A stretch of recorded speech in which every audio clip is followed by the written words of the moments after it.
আমি রাসেল আছি সাথে। আর শুরু হয়ে গেল ভূত এফএম। আপনাদের সবাইকে স্বাগত জানাচ্ছি ভূত এফএমে আজকে, এবং যারা যেখানে আছেন আশা করছি যে আজকে যে স্টোরিগুলো আছে আমাদের কাছে সেগুলো শুনে আনন্দ পাবেন, ভালো লাগবে এবং এনজয় করবেন অনেক বেশি। এই ঘটনাটা একটু মন দিয়ে শুনবেন, এই ঘটনাটা খুব খুব এনজয় করবেন, আমি রেকমেন্ড করবো শোনার জন্য। সো থ্যাংক ইউ রাসেল ভাই। আমি একটু পরিচয় দিই, কারণ অনেক লিসেনার্স নতুন নতুন এসছে। আমার নাম ডক্টর আলিফ এবং আমি ভূত এফএম এ লাস্ট 9 বছর ধরে আসছি। একদম। তো আজকে যে ঘটনাটা নিয়ে আসছি, যে একটু আগে বললাম যে মালদ্বীপে থাকেন, উনি হচ্ছে আহমেদ শাহান। আসলে পারিবারিক ঘটনা, পারিবারিক টানাপোড়েনের কারণে বাংলাদেশের বাইরে চলে যাওয়া। ওনার প্রফেশনটা হচ্ছে উনি একজন মসজিদের ইমাম ছিলেন, এবং ওনার ঘটনাটা আমি প্রায় বছর খানেক হলো এখানে শেয়ার করেছিলাম, মৌলভীবাজারের একটি ঘটনা।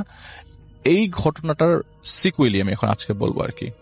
তো উনি যখন লাস্ট যে মসজিদে ছিলেন সেই মসজিদ ছাড়ার পরে দ্বিতীয় মসজিদে আসার এরকম প্ল্যানিং ছিল না, কিন্তু যেহেতু সংসারের মানে ঘানি টানতে হয়, তো ওনার বড় ভাই তেমন চাকরি করতেন না, বাবা অসুস্থ ছিলেন। তো উনি কি করতো, ওই আরবি পড়াতো, যেহেতু কোরআনে হাফেজ, আশেপাশে এলাকার বাচ্চা কাচ্চা পড়াতো। তো যাই যত পেত আর কি, ওই টাকা দিয়ে মোটামুটি সংসারে যতটুকু কন্ট্রিবিউট করা যায় আর কি। তো ওনার মানে একটা সার্চিং ছিল যে ফ্রেন্ডদেরকে, ওনার বন্ধু বান্ধব তো সবই আপনার এরকমই হুজুর টাইপের সবাই। তো বলেছে যে আমি আশেপাশে কোনো মসজিদে যদি এই রমজানের সময় তারাবির হুজুর লাগে, তারাবি পড়ানোর জন্য আমাকে একটু রিকমেন্ড করে দিস আর কি। তো ওনার এক বন্ধু এরকম ওনাকে বলে রাখে। তো উনি কয়েকদিন পর ওনাকে নক করে যে আমি এক জায়গায় মসজিদ পেয়েছি, তুই একটু আয়, কথা বলে যা। তো ওনার তো এরকম প্ল্যানিং যে উনি মসজিদে যে তারাবি পড়াবে। তো মসজিদের যে কমিটি আছে, মসজিদটা হচ্ছে ওনার এলাকার পাশের এলাকা, আমি নাম নিচ্ছি না সে এলাকার, উনি বারণ করেছেন, পাশের এলাকা, এবং মসজিদটা হাইওয়ের সাথে। আচ্ছা। তো হাইওয়ের সাথে থাকবার কারণে ওইখানে ওই এলাকায় আরেকটা বড় মসজিদ আছে, কিন্তু উনি মসজিদে না, এই মসজিদে সুযোগ পান আর কি। তো মসজিদে ঢোকার পরে ওই কমিটির লোকজন ওনার কাছ থেকে আজান শুনতে চান। উনি একটু হতভম্ব হয়ে যায়। আমি তো আসলে প্ল্যানিং করেছিলাম যে স্টুডেন্ট পড়াবো, আর এরকম আসলে ইয়া করবো আর কি, মসজিদে তারাবির নামাজ পড়াবো। তো আজান শুনতে চাচ্ছে।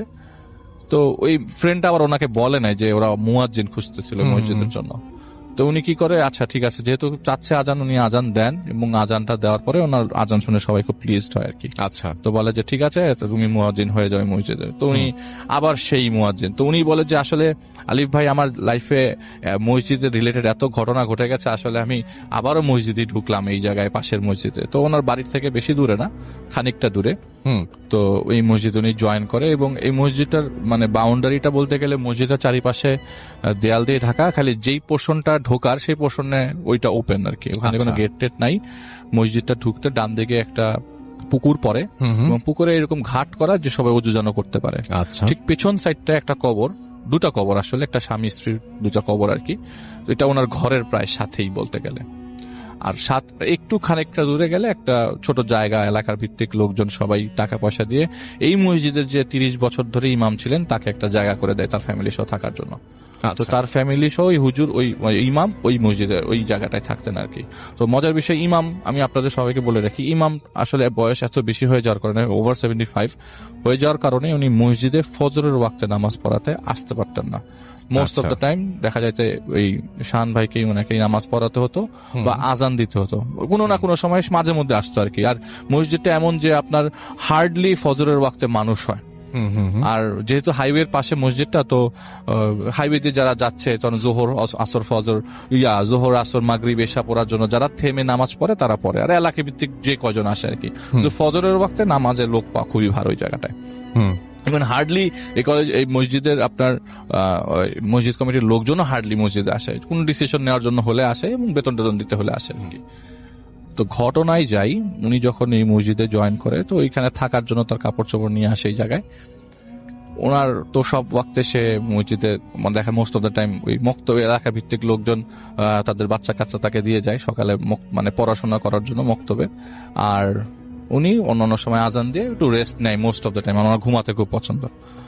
তো উনি কি করলো, সেদিনের ঘটনা, সেদিন ওনার একটা রেগুলার অভ্যাসে ফজরের ওয়াক্ত যখন হয় তখনই তার মোবাইলে অ্যালার্ম বেজে ওঠে। তো ওয়াক্ত থেকে 15 মিনিট আগে সে উজু টজু করে আজান দেয়, মানে পাক পবিত্র হয়ে আজান দিয়ে দেয় আর কি।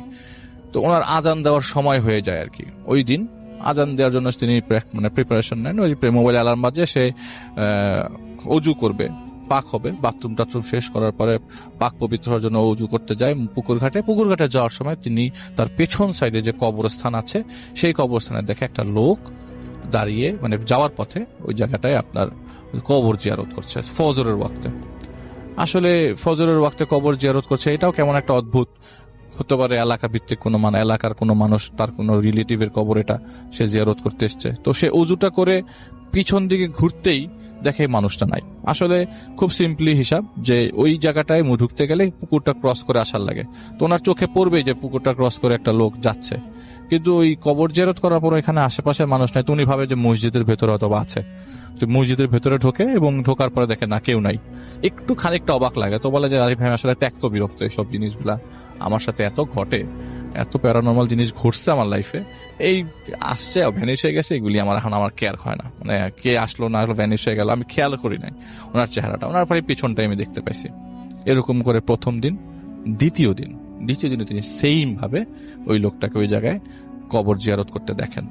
তৃতীয় দিন ওই রকম টাইমে ফজরের ওয়াক্তে তার ঘুম ভাঙে, অ্যালার্মে ঘুম ভাঙে, দরজা খুলতেই দেখে লোকটা তার দরজার সামনে দাঁড়িয়ে সে সালাম দেয়, অনেক জোর একটা সালাম দেয়। তো উনি বলেন, হ্যাঁ ওয়ালাইকুম আসসালাম, বলেন আমি তো আপনাকে প্রায় সময় এখানে দেখি। বলে, জি হুজুর, আপনাকে একটু আজকে আসতে হবে, আমার কবরটা একটু জিয়ারত করাই দিতে হবে। আমি যে কবরে আসছি জিয়ারত করতে, সেটা আপনি একটু জিয়ারত করে দেন আজকে। বলে, আসলে এখন তো ফজরের ওয়াক্তের আজান হয়ে গেছে, আমি চাই না এখন জিয়ারত করতে, আপনি এক কাজ করি, আমরা নামাজ কালাম পড়ে তারপরে জিয়ারত করলাম। বলে, না আপনাকে এখনই জিয়ারত করতে হবে, আপনি দরকার হলে পরে আজান দেন, পরে আজান। বলে, না আমাকে আজান না দিলে এলাকার লোকজন বলবে যে ফজরের ওয়াক্তের আজান হয়নি এই জায়গায়, এটা একটা দাগ উঠে যাবে, কথা উঠে যাবে, আমি চাই না এরকম কিছু হোক। যেহেতু মসজিদের সব রেসপন্সিবিলিটি আমার, আমি মুয়াজ্জিন, আমাকে আজান দিতেই হবে এখানে, সামহাও এটা আপনাকে ব্যবস্থা করেন। বলে যে আচ্ছা ঠিক আছে। তো বলে যে উনি কি করলো, যে উনি অজুখানায় চলে গেল, যেতে যেতেই লোকটা ওই জায়গাতে আর নাই। অজুখানা থেকে পেছনে তাকায়, যে নর্মালি যে লোকটা ওখানে কবর জিয়ারত করতে দেখে, ওই লোকটাকে আর পেল না। তো যাই হোক, উনি আজান দিলেন, আজান দিয়ে নামাজ কালাম পরে ঘরে ঢুকে শুয়ে পড়লেন। সকালবেলা এরকম রেগুলার রুটিন। এরপর থেকে রাসেল ভাই একদিন না, 2 দিন না, টানা 20 দিন এরকম ফজরের ওয়াক্ত হয়, সে ওয়াশরুমে যায়, পাক পবিত্র হওয়ার জন্য, উজু করার জন্য আপনার পুকুর ঘাটে যায়, এবং ছবির মতো একই পজিশনে এই লোকটাকে ওই কবর জিয়ারতের অবস্থায় দেখতে পায়। আচ্ছা, জিয়ারতরত অবস্থায় দেখতে পায়, একই ছবি, মানে একটা দেয়ালের মধ্যে একটা ছবি যেরকম থাকে, এই দৃশ্যটা তার ফজরের ওয়াক্তে ওই জায়গায় প্রতিদিন দেখা, মানে কবরের একই প্রান্তে একই কোণায় দাঁড়িয়ে উনি কবর জিয়ারত করছে। ওই ঘটনার থেকে 20 দিন পরে এবং মসজিদে জয়েন করার পর 1 মাস 10 দিন পরে ওই দিন তার ঘুম ভেঙে যায়। কিন্তু রেগুলার অভ্যাস যে অ্যালার্ম দেয়, অ্যালার্মের আগে ঘুম ভেঙে যায় এবং তার মনে হয় যে হয়তো অ্যালার্ম দিবে, ফজরের ওয়াক্ত হয়ে গেছে। কারণ ফজরের ওয়াক্তের আভা, রাতের আভা অলমোস্ট সেম। এই দরজাটা খোলার পরে সেই লোকটাকে দেখতে পায়। তো বলে যে ভাই, আমি তো ওরকম ভাবে এই লোকটাকে এতদিন চেহারা সুরত দেখি নাই, পিছনটাই দেখছি, একদিনই আমার দরজার সামনে আসছিল। প্যারানর্মাল কিছু বলবো না, উনি একটা সুদর্শন লোক, এত সুন্দর দেখতে, সুরমা দেওয়া চোখে, সুন্দর সুরমা দেওয়া পাঞ্জাবি পাজামা, সুন্দর গঠন। বলবো না যে খুব অদ্ভুত গঠন, তাও না, উনি খুবই সুন্দরভাবে আসছে। উনি আমাকে সালাম দিল, আমি সালাম গ্রহণ করলাম, এবং সালাম গ্রহণ করার পর ওনার একটা অদ্ভুত রিকোয়েস্ট আসলো। রিকোয়েস্টটা হলো যে উনি একটা লাশ নিয়ে এসছে, সেটাকে জানাজা দিতে হবে। আচ্ছা। তো ওনার প্রথম কথা, মুয়াজ্জিনদের মানে শাহান ভাইয়ের প্রথম কথা আছে, এলাকায় তো আমাকে কেউ একটা মৃতর খবর জানালো না। ফার্স্ট অফ অল, আপনি ফজরের ওয়াক্তে ডেড বডি নিয়ে আসেন, কেউ যদি মারাও যায় সে পরদিন সকাল পর্যন্ত ওয়েট করে, দুপুরে হয়তোবা জোহরের ওয়াক্তে জানাজা হয়ে কবর হয়, মোস্ট অফ দ্য লাশের কবর এইভাবে হয়। আপনি ফজরের ওয়াক্তে নিয়ে আসছেন, 1 নম্বর কথা। 2 নম্বর কথা, এলাকা কোনো লোক এসে আমাকে বলে নাই যে মাইকে এলান করতে হবে। মাইকে তো আমি এরকম এলান করি যে কে মারা গেছে, অমুক মারা গেছে, এলাকার এরকম মানুষ মারা গেছে, আমি মাইকে জানাই দিই। কিন্তু আপনি তো এরকম কিছু জানালেন না। ওনার রিকোয়েস্ট হচ্ছে যে আমরা 2 জন মিলে জানাজা করব, জানাজা করার পরে লাশটা আমরা দাফন করব, দাফনের সর্ব প্রস্তুতি নেওয়া আছে, কবর খোঁড়া আছে, আপনাকে কিছু করতে হবে না, আপনি জাস্ট জানাজা পড়াবেন। তো উনি বলে যে না, আসলে এরকম তো এখতিয়ার নাই, আমি পড়াতে পারবো না, আর আপনি কোথা থেকে মার্ডার করে নিয়ে আসছেন এই জিনিসটাও আমার দেখা দরকার। তো ওনার মনে মনে ভাবে শাহান ভাই যে হয়তো উনি ব্লাফ মারছে, বাইরে কোনো লাশ নাই, এবং উনি দরজাটা খুলে উকি মারে, সে একইভাবে দেখে যে হ্যাঁ আসলেই আশেপাশে কোনো লাশের খাটিয়া টাটিয়া কিছু নাই। তো ডান পাশে তাকাতেই উনি বলতেছে যে কই আপনার লাশ টাশ কোথায়? বলে যে এই যে আপনার সামনেই তো লাশ। তো উনি দেখে আসলেই মসজিদের সামনে সিঁড়ির 3টা স্টেপ, সিঁড়ির উপরে একটা লাশ পড়া। তো প্রথমে উনি একটু ঘাবড়ে যায়। ঘাবড়ানোটা যে কোনো মানে যে কোনো নর্মাল মানুষের জন্য স্বাভাবিক। উনিও ঘাবড়ে যায় এবং ঘাবড়ানো অবস্থায় বলে যে আপনি এই লাশটা নিয়ে আসছেন মানে কি? উনি নিজেকেও সামলাতে পারছেন না, আর ওই মুহূর্তে তার বাথরুমে যাওয়া দরকার। তো উনি বলছে যে না আপনি জাস্ট যেভাবেই পারেন এই লাশটার দাফনের ব্যবস্থা করেন। উনি তো মোটামুটি মানে অ্যাডামেন্ট যে উনি লাশটার জন্য জানাজা পড়াবে না। তো লাশটা এমন ভাবে মসজিদের সামনে রাখা, আপনি রীতিমতো দেখলে ভয় পেয়ে যাবেন। মসজিদের সামনে দরজার উপরে রাখা, দরজার সামনে সিঁড়ির উপরে রাখা।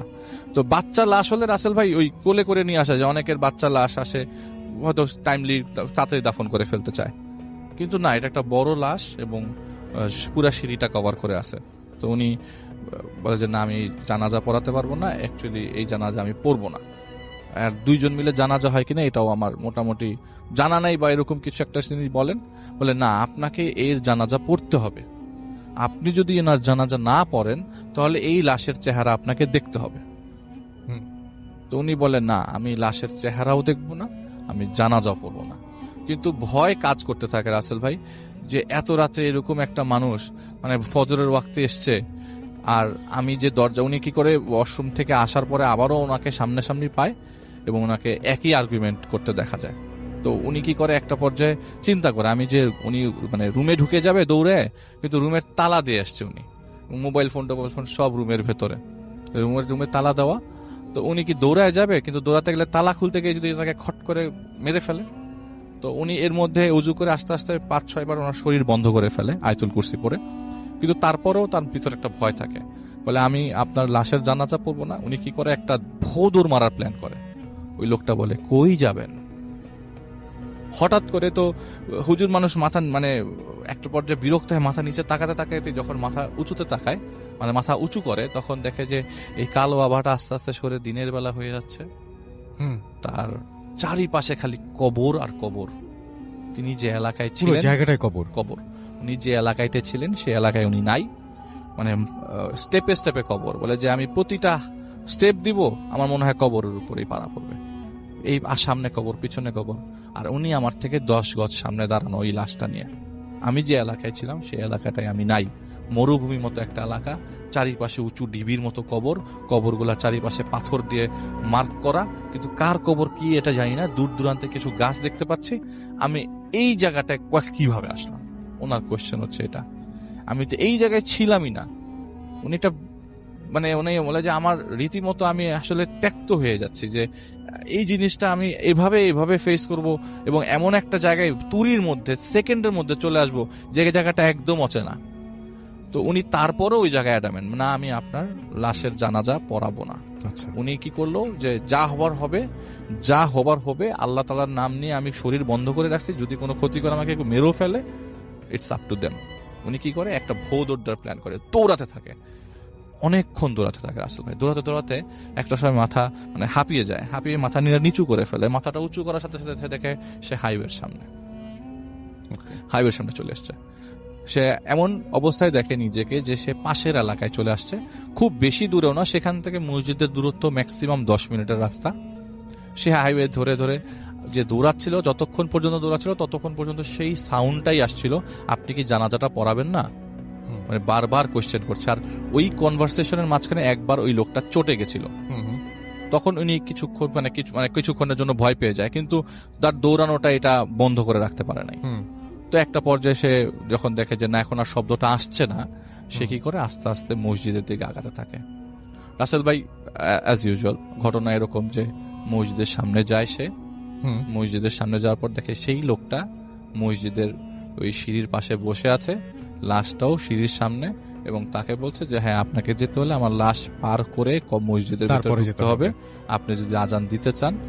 আর মোস্ট ইম্পর্টেন্ট কথা আপনাকে বলি, আপনি যেভাবেই পারেন এটা আপনাকে করেই যেতে হবে, হয় আপনি জানাজা দিবেন, না হলে আপনার চেহারা দেখতে হবে। তো উনি লাস্ট মোমেন্টে উনি রাজি হয়, হ্যাঁ আমি চেহারা দেখব। আমি এই লাশের চেহারাটা দেখব, আমাকে চেহারা দেখান, তাও আমি জানাজা দিব না। তো ওই লোক বলে ঠিক আছে। কাফনের কাপড় সেই মুখ থেকে সরানোর পরে সবাই নিশ্চয়ই চিন্তা করছেন যে এই লাশের চেহারাটা হয়তো এই শাহান ভাইয়ের হবে অথবা হুজুরের হবে, হুজুরের, মানে যে লোকটা এসছে লাশ নিয়ে তার হবে। শাহান ভাই বলে, শাহান ভাই সেটা চিন্তা করছিল যে, এবং আপনাদের কি চিন্তা সেটা আপনারা কিন্তু অবশ্যই ফেসবুকে লিখে পাঠাবেন, আমি মানে সে জানতে কি চাই চিন্তা আসলে। করেছিল আর কি। আমি ভুল চিন্তা করেছি, আমি যখন শুনেছিলাম, আমি যখন জিজ্ঞেস করেছিলাম, আমি ভুল চিন্তা করেছি। তো আমি খুব স্মার্টলি উত্তর দিয়েও দেখছি যে না, আমার উত্তরটা হয়নি। উনি বলল যে, শাহান ভাই বলছে যে আমার কাছে মনেই হচ্ছিল যে এটা হয়তো বা আমার চেহারা হবে অথবা যে নিয়ে এসছে তার চেহারা হবে। তাই হয় সাধারণত, তাই সব তো ঘটনাগুলোতে। হচ্ছে ঘটনাগুলাতে। যখন লাশের মুখটা থেকে মুরানো গিট সরানো হলো, দেখলো এটা তার বন্ধ করে দিব, দাদার এখন ঘটনাটা লাশ। বন্ধ করে দিব। হ্যাঁ, কার তার লাশ? দাদার লাশ, দাদার লাশ। তার দাদার জানের লাশ। উনি মারা যান 2004 সালে। হুম। কিন্তু দাদার যে লাশ উনি এই জায়গাটায় এতদিন পরে এই অবস্থায় মরুভূমি ঘুরে এসে দেখবে, এইটা উনি কখনোই চিন্তা করে নাই, হুম। কখনোই ভাবে নাই এটা যে অন্য তার একটা দাদার লাশ জায়গায়, হবে। অন্য একটা জায়গায়। তো উনি অ্যাডামেন্ট জানাজা হবে না। তো একটা পর্যায়ে ওই লোকটা যখন তার সাথে হেরে যায়, তখন ওনাকে বলে, কয়েকটা ভালো কথা বলে, যেগুলি আমি রেডিওতে শেয়ার করছি না। হুম। ওনাকে বলে যায় এইসব কথাগুলা এবং লাস্ট মোমেন্টে ওই জায়গাটা ত্যাগ করে। ওকে। এবং এটার পর থেকে উনি তেমন কোনো কিছু আর ফেস করেন নাই, কিন্তু তার ঘটনা অনেক আছে। তার ছোটবেলা থেকে বহু ঘটনা তার মা তার সাথে ফেস করিয়েছে। তার মাই বেশিরভাগ ফেস করেছে তার মা তাকে নিয়ে। তো সেইগুলা সে আমার সাথে শেয়ার করেন নাই, হয়তো শেয়ার করবেন বাংলাদেশে এসে স্টুডিওতেও কিছুটা হয়তো শেয়ার করবে। কিন্তু ওই ঘটনার পরে সে ডিরেক্টলি রুমে চলে যায় এবং শুয়ে পড়ে, আচ্ছা, অজ্ঞানের মতো শুয়ে পড়ে। পরের দিন সকালবেলা, ওই দিন আর ফজরের আজান দেয় নাই। এবং রাসেল ভাই, আপনি আমাকে মনে করাই দেন নাই ছোট্ট একটা পয়েন্ট, সে ঘরে ঢোকার পর যখন মোবাইল হাতে নেয়, দেখে রাত 2:30। Right right right right. হ্যাঁ, সময়টা তখন আসলে ফজরের ওয়াক্তই ছিল না। এবং তার যে ঘুম ভেঙেছিল, এটা রেগুলার ফজরের ওয়াক্ত চিন্তা করে। এখন ঘুমের মধ্যে অনেকেই অনেক কিছু চিন্তা করে ফেলে। ঘুমের মধ্যে মানে, হ্যাঁ সকালবেলা, আমি মাঝে মাঝে রাসেল ভাই এরকম চিন্তা করি, হ্যাঁ সকাল হয়ে গেল, তখন বলে আরে না, এটা তো ঘুম, আমি বিকালের ঘুম দিয়েছি। তো ঘুম থেকে ভাঙার পর তখন এটা তার মানে মাথায় ছিল না। উনি পরবর্তী সময় মোবাইল ফোনে দেখা যায় 2:30 বাজে, ঘটনার লাস্টের দিকে চলে এসেছি, 2:30 বাজে, এবং সে মোটামুটি অজ্ঞানের মতো হয়ে শুয়ে পড়ে। এতটা টায়ার্ড ছিল ওই মুহূর্তে। ওই দিন আর তার ফজরের আজান দেওয়া হয়নি। এবং সকালবেলা মক্তবের স্টুডেন্টদের কেচাকেচিতে চিল্লাচিল্লিতে তার ঘুম ভাঙে। তাকে ঘুম থেকে জাগানোর পর সে কাউকে ঘটনাটা শেয়ার করেন নাই, কিন্তু ওই দিন তার ফজরের আজানটাও দেওয়া হয় নাই। তো যাই হোক, হোয়াট এভার, লাস্ট মোমেন্টে পরে ওই জায়গাটা চাকরি ছেড়ে সে এখন মালদ্বীপে অবস্থানরত। এবং সত্যি কথা বলতে রাসেল ভাই, তার এটা একদম নিজের সাথে ঘটা ঘটনা, এবং আরো কিছু ঘটনা তার আছে, সেগুলি পরবর্তী সময় শেয়ার করবে। এটা ছিল ঘটনা। Thank you so much, it's a beautiful story. এবং আমি বিশ্বাস করি, আমি পুরো সময়টা অনেক মন দিয়ে শুনছিলাম এবং দুবার শুনলাম। আমি একটু আগে একবার শুনেছি, এখন আরো একবার শুনলাম, এবং আমার কাছে অসম্ভব ভালো লেগেছে, এবং আশা করছি যে আপনাদের কাছেও ভালো লেগেছে।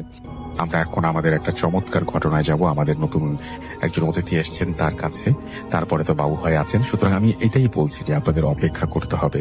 আজকের এই ঘটনাটি চমৎকার একটি ঘটনা, আমরা চলে যাচ্ছি। আমি নাটোর থেকে বলছি। ঘটনাটা আমার ছোট বোন এবং আমার পরিবারের সাথে হয়েছিল। আমার বোন ক্লাস 9-এ পড়তো। ঘটনাটা 2017 সালে ঘটে এবং এর জন্য 1 বছর সাফার করেছি আমি, হয়তো আজও করছি। জানি না এসব কেন হয় মানুষের সাথে। আমার প্যারানর্মাল ঘটনার সাথে অনেক ব্যক্তি ও পারিবারিক হিস্ট্রি জড়িত, যেগুলো হয়তো না বললে ভয়ের বিষয়টাই লিসনাররা বুঝবেন না। ছোট বোনের বিয়ের দিন ছিল সেদিন, সন্ধ্যা 7টা। কাজী এলো, কিন্তু কবুল বলার সময় হঠাৎ রাগে সে উঠে পড়ে, কবুল না বলেই। এভাবেই ঘটনার শুরু। বোঝানো থেকে মারধর পর্যন্ত সব প্রেশারই করা হয় তাকে। তবুও তার একটাই কথা, পাত্রের ফেসটা আমার বোনের বিকৃত লাগছে। সেই রাতটা নির্ঘুম কাটে সবার। পাত্র সেদিন আমার সাথেই ছিল রুমে। সকালে ওর মা আসে, কান্নাকাটি হয়।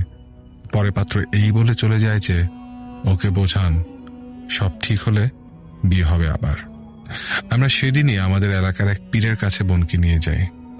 উনি ঝাড়ফুঁক করে একটা তাবিজ দেন, তার বাসা থেকে আমার বাড়ি এসে দেখি আমার বোনের গলায় ডোরটা বাঁধা আছে, কিন্তু তাবিজটা নেই। আশ্চর্য হয়নি অবশ্য, ভাবলাম ও খুলে ফেলেছে বোধহয়। আবার আমার মা আরেকটা তাবিজ আনেন, এনে বেঁধে দেন বোনের গলায়। ঘণ্টাখানেক পর পুরো তাবিজটাই গায়েব। আমার বোনকে বললে ও বলে ও কিছুই জানে না। কাজী সাহেবকে বললে উনি বলেন একটা জিন ওকে বউ বানিয়েছে, তিনি সেই সমস্যার সমাধান করতে 5,000 টাকা নেবেন। আমরা টাকা দিতে চাইনি, আর একজন কবিরাজকে ডাকি, তার বেলায়ও একই অবস্থা, তাবিজ দেয়, হারিয়ে যায়। এভাবে 5-6 জন দেখাই, কাজ হয় না। এদিকে ওর শ্বশুর বাড়ি থেকে প্রেশার, মেয়েকে বাড়ি আনবো, কি খবর এটা সেটা। আমরা ঘটনাটা বলি, কিন্তু ওরা বিশ্বাস করে না। এবার একদিন সকালবেলা বোনকে বোঝাতে গিয়ে আমি মারধর করি, সাথে সাথে ওর গায়ে একের পর এক জিন আসতে থাকে।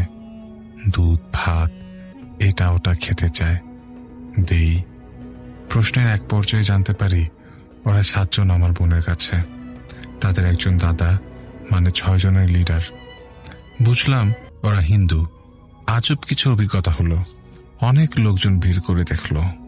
এবার 8 নম্বর কবিরাজ এলো, তাকে ওর শ্বশুর বাড়ি থেকে আনা হলো। কবিরাজ এসে তাবিজ দিয়ে গেল, একই ঘটনা, ডোরটা আছে, তাবিজ নেই। পরের দিন আবার কবিরাজের আগমন, এসে বলছে আমার তাবিজ কাটে এত বড় জিন নেই। কবিরাজ আসতে আমার বোন রেগে যায় এবং ওর গায়ে ভর করে 7 জিনের আরেকজন। এসে কবিরাজকে বলে দে তোর তাবিজ। এই কথা বলে হাত বাড়িয়ে দেয় আমার বোন। ওর মামা শ্বশুর, ওর মামি শাশুড়ি সহ আরো অনেকে উপস্থিত। তাদের সামনে কবিরাজ একটা রশির মতো মোটা সুতা তাবিজের সাথে হাতে বেঁধে দেন। সবার সামনে সাথে সাথে সুতো একটু একটু করে ছিঁড়তে থাকে। সবাই এবার হতবাক। আমার বোনের চুলগুলো সামনে, মাথা নিচু করে জিকির করার মতো তুলছে আর হাসছে। কবিরাজ বুঝলেন যে উনি পারেননি। এভাবে 100-ও বেশি তাবিজ বারবার দেয়া হয় আমার বোনকে, আর ও ইঁদুরের মতো কাটে। কাটা তাবিজগুলো জমা করতে থাকি আমরা। এভাবে 17 জন কবিরাজ যায় আসে। অন্যদিকে আমার বোনের ওপর সন্ধ্যা হলে হাজির হয় 7 জন জিন, দিনের বেলাও বাদ নেই। এর মাঝে আমার মা, বাবা, খালাকে কিল, চর, ধাক্কা আরো অনেক কিছু দিতে থাকে বোন। কিন্তু কখনো আমায় কেন যেন গায়ে হাত তোলেনি। তখন আমার বোনের 24 নম্বর কবিরাজ চিকিৎসা করছেন। একদিন সন্ধ্যার পর আমার বোন সবার সাথে টিভি দেখছিল। হঠাৎ আমার বোনকে হাত ধরে কিছু একটা টান দেয়। 10 হাত দূরে গিয়ে পড়ে আমার বোন। হরর মুভির মতো আমার বোনের হাতটা শূন্যে টান হয়ে আছে। মাটিতে পড়ার পরও সে ছিঁচড়ে চলে যাচ্ছে। আমি ছিলাম, দৌড়ে গিয়ে ওকে ধরি, দেখেও কাঁদছে। ভাইয়া বাঁচাও বলছে। আমি কাঁদছি আর বলছি তোর সাথে আমি আছি। এক পর্যায়ে আমি গালি দেওয়া শুরু করলাম ওর সাথে যারা আছে তাদের। হঠাৎ করে দেখতে পেলাম সব শান্ত হয়ে গেল, বোন শান্ত হয়ে গেল। বোনকে সবাই মিলে শুয়ে দিলাম। এর 10 মিনিট পর দেখি ও নিজের গলা একাই টিপে ধরেছে আর কেঁদে কেঁদে বলছে আমায় ছাড় ভাইয়া, কই তুমি। বাসায় প্রচুর লোক জমা হয়, সবাই মিলেও হাতটা গলা থেকে ছাড়াতে পারছি না। একটু পর ওর গলা থেকে হাত সরে যায় আর কাশি দিয়ে আমার বোন বমি করে ফেলে। ও বলতে থাকে ঘরে এত ধোঁয়া কেন, অথচ ঘরে তখন কিছুই ছিল না। কিছুক্ষণ এমন চলার পর আম্মু কান্না করতে করতে বলে তোমরা যেই হও দয়া করে চলে যাও। অনেকক্ষণ বলার পর ওরা চলে যায়। একটু পরে ওদের একজন আমার বোনের শরীরে আসলে আমি চড় মারি। আমার বোনের জ্ঞান হারিয়ে যায়। এর কিছুক্ষণ পর বোনের জ্ঞান ফিরলেও টয়লেটে যেতে চায়, আর সেখানে ওকে আবার জিনগুলো আটকে ধরে। অনেক কষ্টে সবাই মিলে বোনকে ঘরে নিয়ে আসতে এক জিন ওর শরীরে এসে পরিচয় দেয় যে সে বাকি সবার লিডার। সবাই রীতিমতো ভয় পাচ্ছে ওর এখনকার গলা শুনে। বয়স্ক পুরুষের গলায় সে বলে ওঠে এই মেয়েকে আমি বিয়ে করব, এই মেয়েকে আমি কারো সাথে বিয়ে হতে দিব না। অন্য সবাই যখন তাল কুলহারা, আমার তখন মেজাজ চড়াও হয়েছে তুঙ্গে। আমি বিরক্ত হয়ে প্রথমেই গালি দেওয়া শুরু করলাম। ওই জিনদের লিডার আমাকে বারবার বারণ করছে গালি দিতে। গালি দিলে ক্ষতি করবে আমার বোনের, আমাদের পরিবারের। কে শুনে কার কথা? আমি দেদারসে গালি দিয়ে যাচ্ছি। এক পর্যায়ে আমি আমার বোনের সামনে দাঁড়িয়ে ওকে চর দিতে শুরু করি। নিজেকে আর ধরে রাখতে পারলাম না। মোটামুটি অনেকগুলো চর আর দেদারসে গালি দেওয়ার এক পর্যায়ে জিনটা বলে যে এখনকার জন্য সে চলে যাচ্ছে, কিন্তু এই অপমানের প্রতিশোধ সে নেবে। আমিও বলতে ছাড়লাম না, দেখি তোর কোন বাপ এসে আমাদের কি ক্ষতি করে। পরের 3টা দিন আমার বোনের ওপর কোনো জিন ভর করেনি। আমি ভাবলাম এটাই বুঝি শেষ। হয়তো ভালোই হতো যদি জিনগুলো আর না ফিরত। কিন্তু কপালের ফের, ঠিক 3 দিন বাদে আবার একই দশা। এখন আর অন্য কেউ আসে না। 2 দিন ধরে কন্টিনিউয়াস লিডারের ওপর চড়াও হয়ে বসে আছে। বোন তো প্রতিবার যদি ওর ওপর জিন চড়াও হলে ওকে মারধর করি, তাহলে তো মরেই যাবে আমার বোনটা। ওর খাওয়া দাওয়া বন্ধ হয়ে যায়। বুঝলাম ওকে এবার হয়তো ছাড়বে না, মেরে ফেলবে হয়তো। এতদিনে ভুলে গেল, হঠাৎ মনে হলো এক কাজী বলেছিল জিনের সাথে হয়তো বিয়ে হয়েছে ওর, কিন্তু অন্য কাউকে বিয়ে করতেও দিচ্ছেন, ছাড়ছেও না। এতদিন ভুলে গেলেও হঠাৎ মনে হলো এক কাজী বলেছিল জিনের সাথে হয়তো বিয়ে হয়েছে ওর, তাই অন্য কাউকে বিয়ে করতেও দিচ্ছে না, ছাড়ছেও না। কাজী বলেছিল 5,000 টাকা দিলে সেই সমস্যার ব্যবস্থা করবে একটা। নিরুপায় হয়ে তার শরণাপন্ন হলাম। সে এখন আর 5,000 মানবে না, 8,000 টাকা চায়। তার 8,000 টাকাই দেব, কিন্তু আমার বোনকে জিন মুক্ত করতে হবে। 3য় দিন চলছে, আমার বোনের মুখে খাওয়ার হচ্ছে না। কাজী সকাল সকাল এসে বলল হিন্দু জিন ভর করছে, এই মেরে বট গাছের সাথে বিয়া দিতে হইব হিন্দুদের নিয়ম মাইনে, তাইলে জিন আর তাদের সর্দার ছেড়ে দেবে।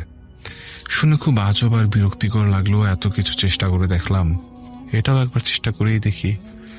এখন এমন অবস্থা, আমার বোনকে বাঁচানো নিয়ে কথা।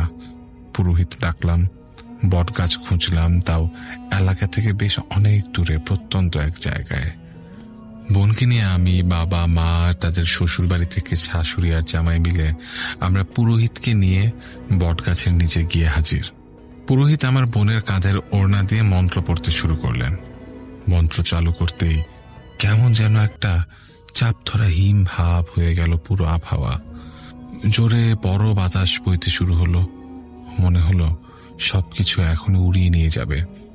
আগুন প্রায় নিভে নিভে অবস্থা।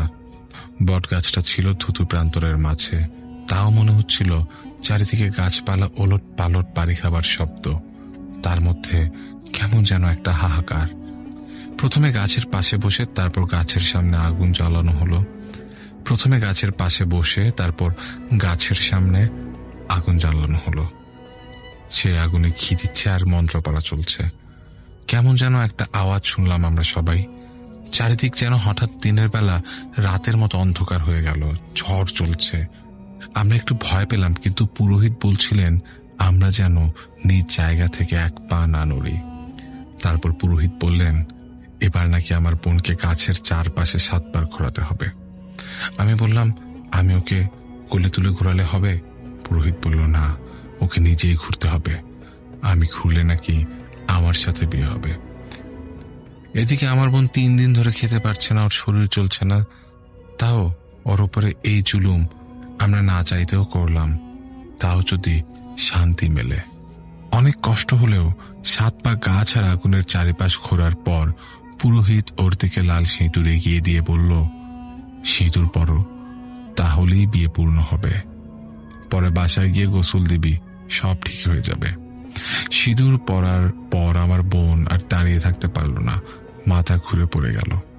চারিপাশের অশান্তি তাও যেন শান্ত হয়ে গেল। আমরা ওকে বাসায় নিয়ে আসি, গোসল করিয়ে ফ্রেশ করে মুখে খাবার তুলে দিই।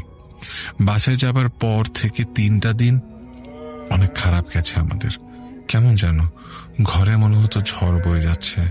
আমাদের বাসায় কিছু ঠিক রাখা যেত না, যেন কেউ রাগ করে সব ছুঁড়ে ফেলে দিচ্ছে এদিক ওদিক। ঠিক 3য় দিন সব শান্ত হয়ে গেল। মোটামুটি 2টা সপ্তাহ যেতে না যেতে আমার বোন বেশ সুস্থ হয়ে ওঠে। আমরা ওর সুস্থ হওয়া দেখে মহা খুশি হয়ে ওর শ্বশুর বাড়ি থেকে মানুষ দাওয়াত দিয়েছি বিয়ের কথা আবার শুরু করার জন্য। ঠিক যেদিন ওর শ্বশুর বাড়ি থেকে মানুষ আসবে সেদিন সকালে হঠাৎ আমার বোনের চিৎকারে আমার ঘুম ভাঙে। দৌড়ে ওর রুমে গিয়ে দেখি ওর খাট মোটামুটি হাওয়ায় কে যেন মনে হচ্ছে ঝাঁকাচ্ছে। আমরা অবাক, জিন তাড়ালাম, জিনের সর্দার তাড়ালাম, আবার কিভাবে শুরু হলো এই তাণ্ডব। আমরা সেদিন আর দেরি না করে পুরোহিতার কাজে দুজনকেই খুঁজে আনলাম, সাথে একজন কবিরাজ আসলেন। সবাই মিলে আমার বোনকে ঘিরে বসেছে। কবিরাজ কি হয়েছে বুঝতে জিন ডাকলেন। আবারও সে আগের মতো পুরো বাড়ি সারা দেয়া ঝড়ের মতো আওয়াজ করে কি যেন এসে বসলো ওর পাশে। কবিরাজ জিজ্ঞেস করলেন, আবার কেন এমন হচ্ছে? জিন বলে উঠল, তোরা এই মেয়েকে আমার সাথে বিয়ে দিছিস, এই মেয়ে এখন আমার, ওকে আমি ছাড়বো না, আমি ওই বট গাছে থাকতাম। ওকে, থ্যাংক ইউ সো মাচ। আমরা আরো একটা ঘটনা শুনলাম এবং এখন যেটা করব সেটা হচ্ছে আবারও ডক্টর আলিফের কাছে আমরা একটু ফিরে যেতে চাই এবং তার কাছ থেকে তার সেকেন্ড ঘটনাটা আমরা এখন শুনে আসতে চাই এবং আশা করছি যে এই ঘটনাটাও আপনাদের অনেক ভালো লাগবে। চলুন শুনে আসি আপনাদের দ্বিতীয় ঘটনাটি। থ্যাংক ইউ রাসেল ভাই। এখন যে ঘটনাটা শেয়ার করব সেটা হচ্ছে আমার এক ফ্রেন্ডের ঘটনা। আসলে 2008 সালের পর থেকে ও আসলে পড়াশোনা তেমন কন্টিনিউ করতে পারেনি ওর বাবা মারা যাওয়ার পর। তো ফ্যামিলির সব ভার ওর উপরে চলে আসে। তো ওর বাবার একটা ব্যবসা ছিল, সেটা মানে কলকাতা থেকে জিনিসপত্র নিয়ে এসে বাংলাদেশে নিয়ে আসতো আর কি। তো যশোর বর্ডারের সাথে কানেকশন, যশোর বর্ডার থেকে ওদের জিনিসপত্র আসতো আর কি। তো ওকে যশোর যেতে হতো প্রায় সময়। তো ওর যে খালা, ওর যে মা ছিল, সেই মার দুঃসম্পর্কের আত্মীয়র বাসায় এসে যশোরে প্রায় সময় যে উঠতো আর কি। কোন এলাকায় উঠতো যশোরে সেটা শেয়ার করছি না, 2010-এর ঘটনা। আচ্ছা। তো সেই বাসাটাতে প্রতি মাসে তাকে যেতে হতো, কারণ জিনিসপত্র সব আসতো হচ্ছে আপনার ওই যশোরে, এবং তার ওখানে একটা গোডাউন ভাড়া করা ছিল, সেখানে সেসব জিনিসপত্র রাখতো এবং একটা পর্যায়ে স্টেপ বাই স্টেপ ঢাকায় জিনিসপত্রগুলো নিয়ে আসতো হতো।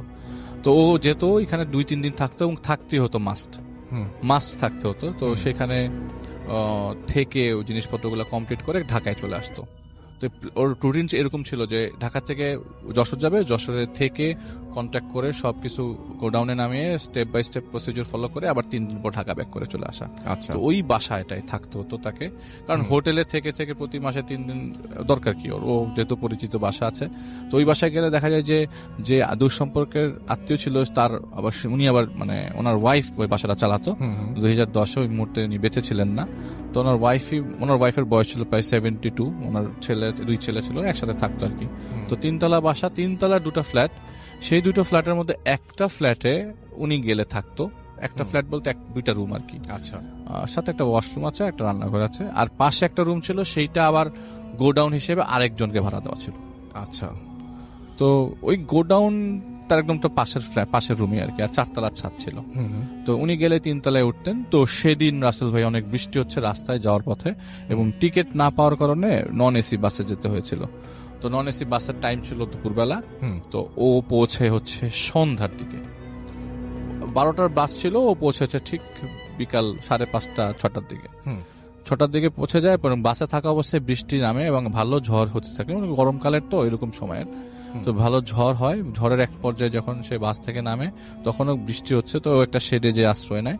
তো ওই মুহূর্তে আকাশে মেঘ চমকাচ্ছিল এবং অন্ধকারই ছিল, প্রায় মেঘাচ্ছন্নই ছিল। আচ্ছা। তো সে রিক্সা করে, রাসেল আপনি ঘটনা শোনেন নাই আমার কাছ থেকে, এটা যেহেতু শোনেন নাই আপনাকে বলি একটু শুনতে। তো কি করে রিক্সা নিয়ে চলে যায় এলাকাতে, ওই এলাকাতে বাসায় যে ওঠে। তো ইলেকট্রিসিটি ছিল না, ঝড় হয়েছে স্বাভাবিকভাবে, আর মফস্বল এলাকায় ইলেকট্রিসিটি না থাকাটাই স্বাভাবিক। তো ও বাসায় যায়, বাসায় পৌঁছানোর পর অন্ধকার, তখন মাগরিবের আজান হয়ে গেছে। বাসায় পৌঁছানোর পরে নিচে জাস্ট রিক্সা ভাড়াটা দিয়ে ঢুকবে, এমন সময় দেখে ওই বাসায় গেলে নর্মালি ওকে সার্ভ করতে একটা ছোট্ট কাজের মেয়ে। সে মেয়েটার বয়স 12 কি 13 বছর হবে।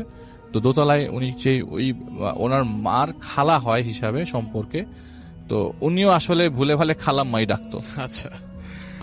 ও মানে আমার ফ্রেন্ডটা ওই খালাম্মাই ডাকতো। আচ্ছা।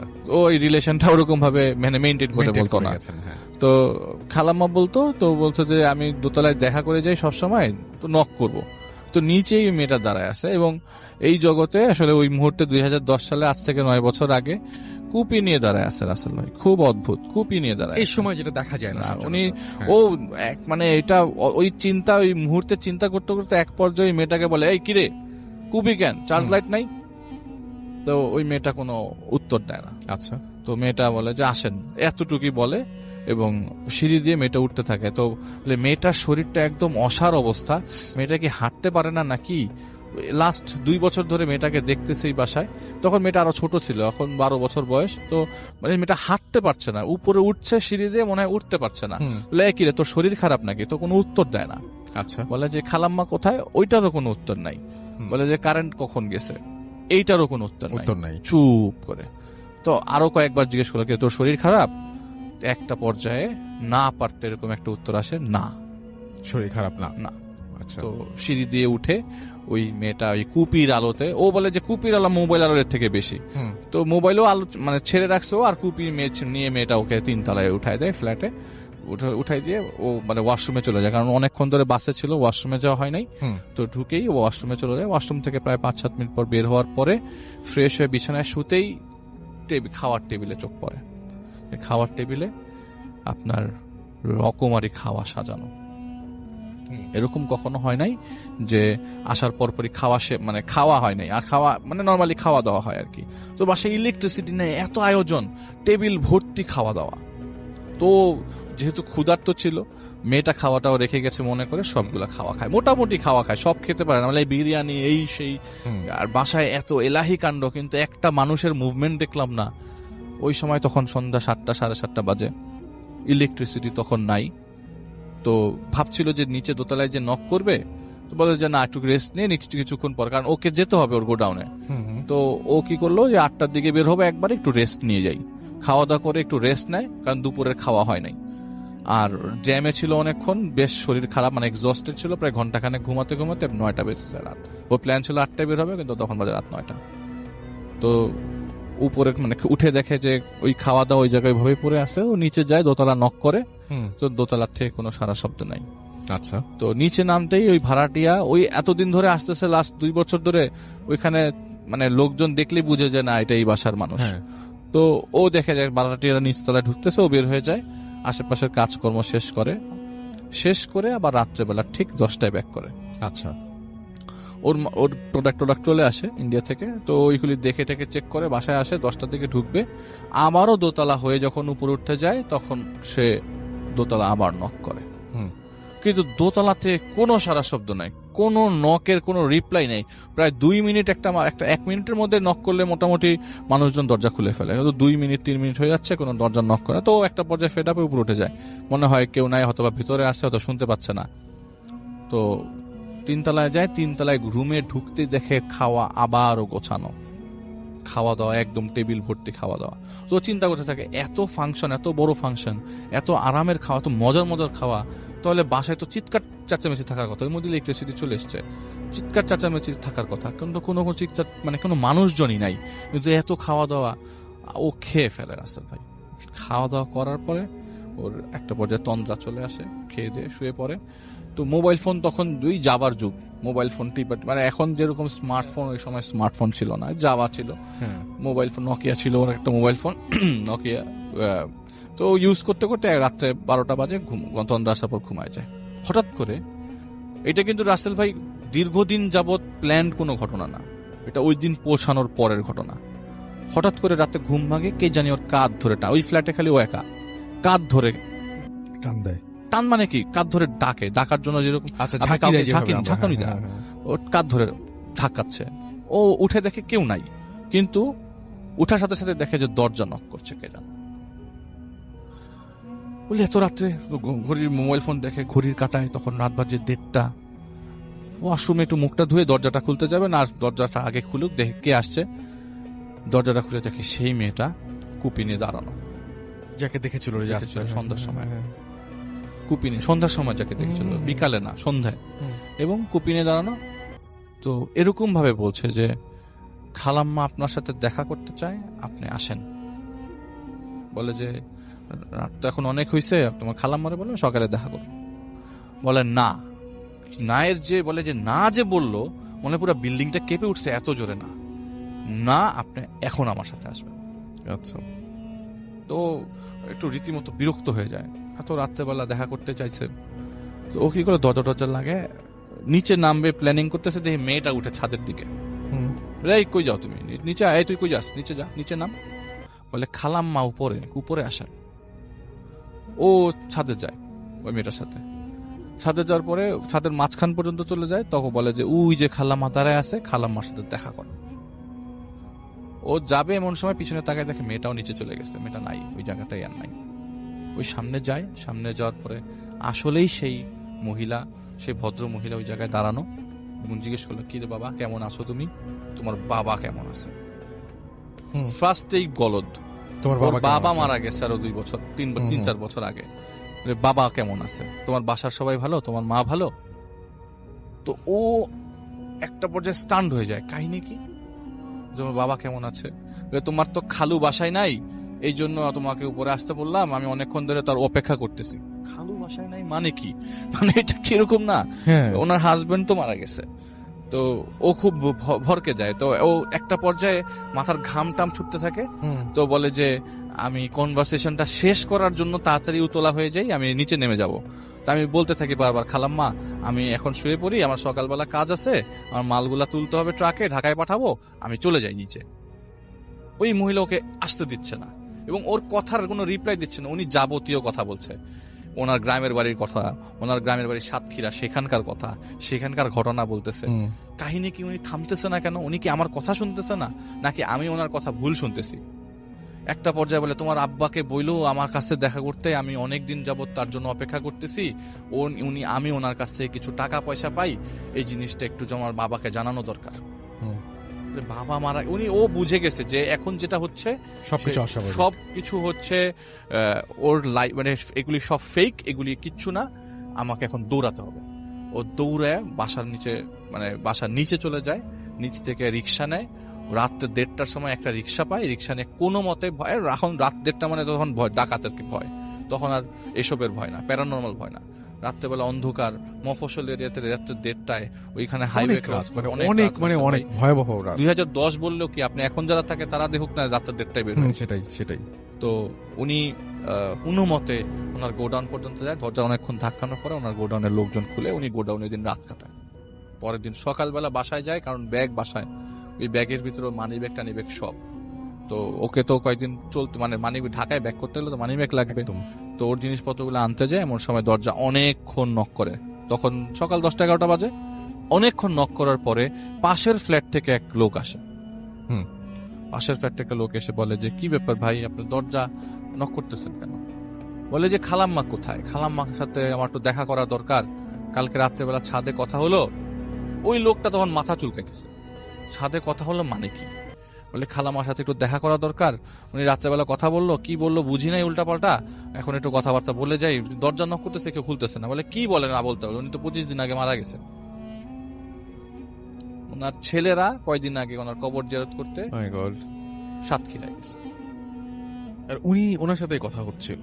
হ্যাঁ, পাশের বার। আর যেই লোকটা দায়িত্বরত ছিল ওই লোকটা হচ্ছে ওই মহিলার ভাই। আচ্ছা, বলে, ও তো মারা গেছে সাতক্ষীরাতে, ওনার ছেলেরা কয়দিন আগে আবার, আপনি আসার আপনি কবে আসছেন? বলে, আমি গতকাল গেছি। আপনার আসার 2-3 দিন আগে ওই সাতক্ষীরাতে গেছে কবর জিয়ারত করার জন্য। তো ওর মাথাটা আকাশটা ভেঙে পড়ে। বলে, বলেন কি? আচ্ছা, এই কাহিনী হয়েছে। তো উনি ওই দিন ব্যাগ ট্যাগ নিয়ে, ওকে তার 2 দিন থাকতে হবে যশোরে। আসল ভাই ও কি করে একটা হোটেলে ওঠে, খুব আহামরি না, খুব নর্মাল হোটেল, আমি বলে ফেলে সবাই হোটেলটার নাম চিনে যাবে। থাক, তাহলে বলার দরকার নেই, আমরা শুনি। না বলি। হ্যাঁ। তো হোটেলে ওঠে, হোটেলে একটা নর্মাল রুম নেয় 3 তলায়। হ্যাঁ, 3 তলার রেডি সবকিছু, 3 তলা রুম পায়, 302 নম্বর রুম। রুমের ভিতরে ঢোকে, রেস্ট নেয়, কাজকর্ম করে, রাত্রে 10টায় ঢোকে, এবং সারাদিনের ধকল আর ওই গতকালকের ধকলটা ওকে খুব বেশি পড়াতে থাকে। ও মাথা খারাপ হয়ে যায়, করবো কি, এটা কেমনে সম্ভব, আমি রাতের বেলা তার সাথে কথা বললাম, জলজ্যান্ত মানুষটা আমার সামনে দাঁড়ায় কথা বলতেছে, অথচ এই মহিলাটা মারা গেছে 20-25 দিন আগে। আর এটা আপনার সাথে নতুন কোনো ঘটনা ঘটলে, আগে কয়েকবার আমি শাহান ভাইয়ের ঘটনা একটু আগে শেয়ার করলাম, তার এই অভ্যস্ত, কিন্তু ও তো অভ্যস্ত না। ওর মাথা, ও সারাক্ষণ চিন্তা করতে করতে এক সময় ঘুমায় যায়, ঘুম ভাঙে, ইলেকট্রিসিটি নেই, সিগারেট ধরাবে, বারান্দায় যাবে, নর্মাল কোনো হোটেলের মতো এসিওয়ালা হোটেল না, নর্মাল হোটেল। ও বারান্দায় যাবে, এখন আবার এসি করে ফেলছে হোটেলে। তো বারান্দায় যাবে, বারান্দায় যাওয়ার সময় বিছানা থেকে পা ফালালো, পা ফালাতে দেখলো যে পায়ের মধ্যে কি জানি লাগছে, পাটা ভিজা। তো ও ওই ঘুমানোর সময় দেখে যে বিদ্যুৎ চমকাচ্ছিল, তো বৃষ্টি হয়েছে, তো জানালা দিয়ে পানি চুয়ে চুয়ে পড়ছে, পায়ের মধ্যে পা ভিজা। তো পানি আর অন্য কিছুর মধ্যে তফাৎ আছে। এটা কেমন পিছলা পিছলা, এটা কেমন পিছলা পিছলা। ও মোবাইলের লাইট জ্বালে, এখন ওই রুম তোর জানা নাই কোন জায়গায় সুইচ, ওকে মোবাইলের লাইট জ্বালাই সুইচ খুঁজতে হচ্ছে, কারণ রেগুলার যে রুমের মধ্যে প্রতিদিন লাইট বন্ধ করে সে জানে পজিশনটা। তো হোটেল রুম এটা তো প্রথম গেছে, তো মা নামাতেই ও যখন মোবাইল ফোনের আলো ওই জায়গায় ফেলে, মোবাইল ফোনের আলো, স্ক্রিনের আলো ফেলতেই দেখে যে মানুষ টানুষ পড়া ফ্লোরের মধ্যে, মানুষ টানুষ পড়া, বোঝা যাচ্ছে না কি এটা। তো ভালো করে আলোটা ফেলে দেখে যে সেই মেয়েটা যে কপি নিয়েছিল, ওই মেয়েটার একটা মাথা পড়ে আছে ফ্লোরের মধ্যে, আর শরীর টরীর কিছু না, যদি দুইটা হাত সাথে রাখা, মাথার সাথে দুইটা হাত রাখা।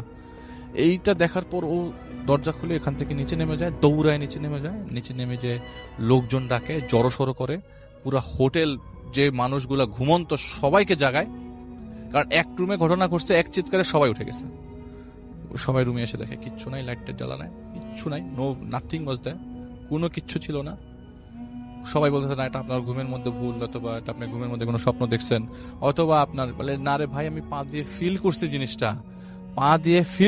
জিনিসটা, চুলের মধ্যে আমার পাড়া পড়ছে, আমি এর থেকে আপনাকে আর কিভাবে বুঝাবো। পরে ও হোটেল ছেড়ে দেয়, ও গোডাউনে থেকে লাস্ট 2 দিন গোডাউনে থেকে।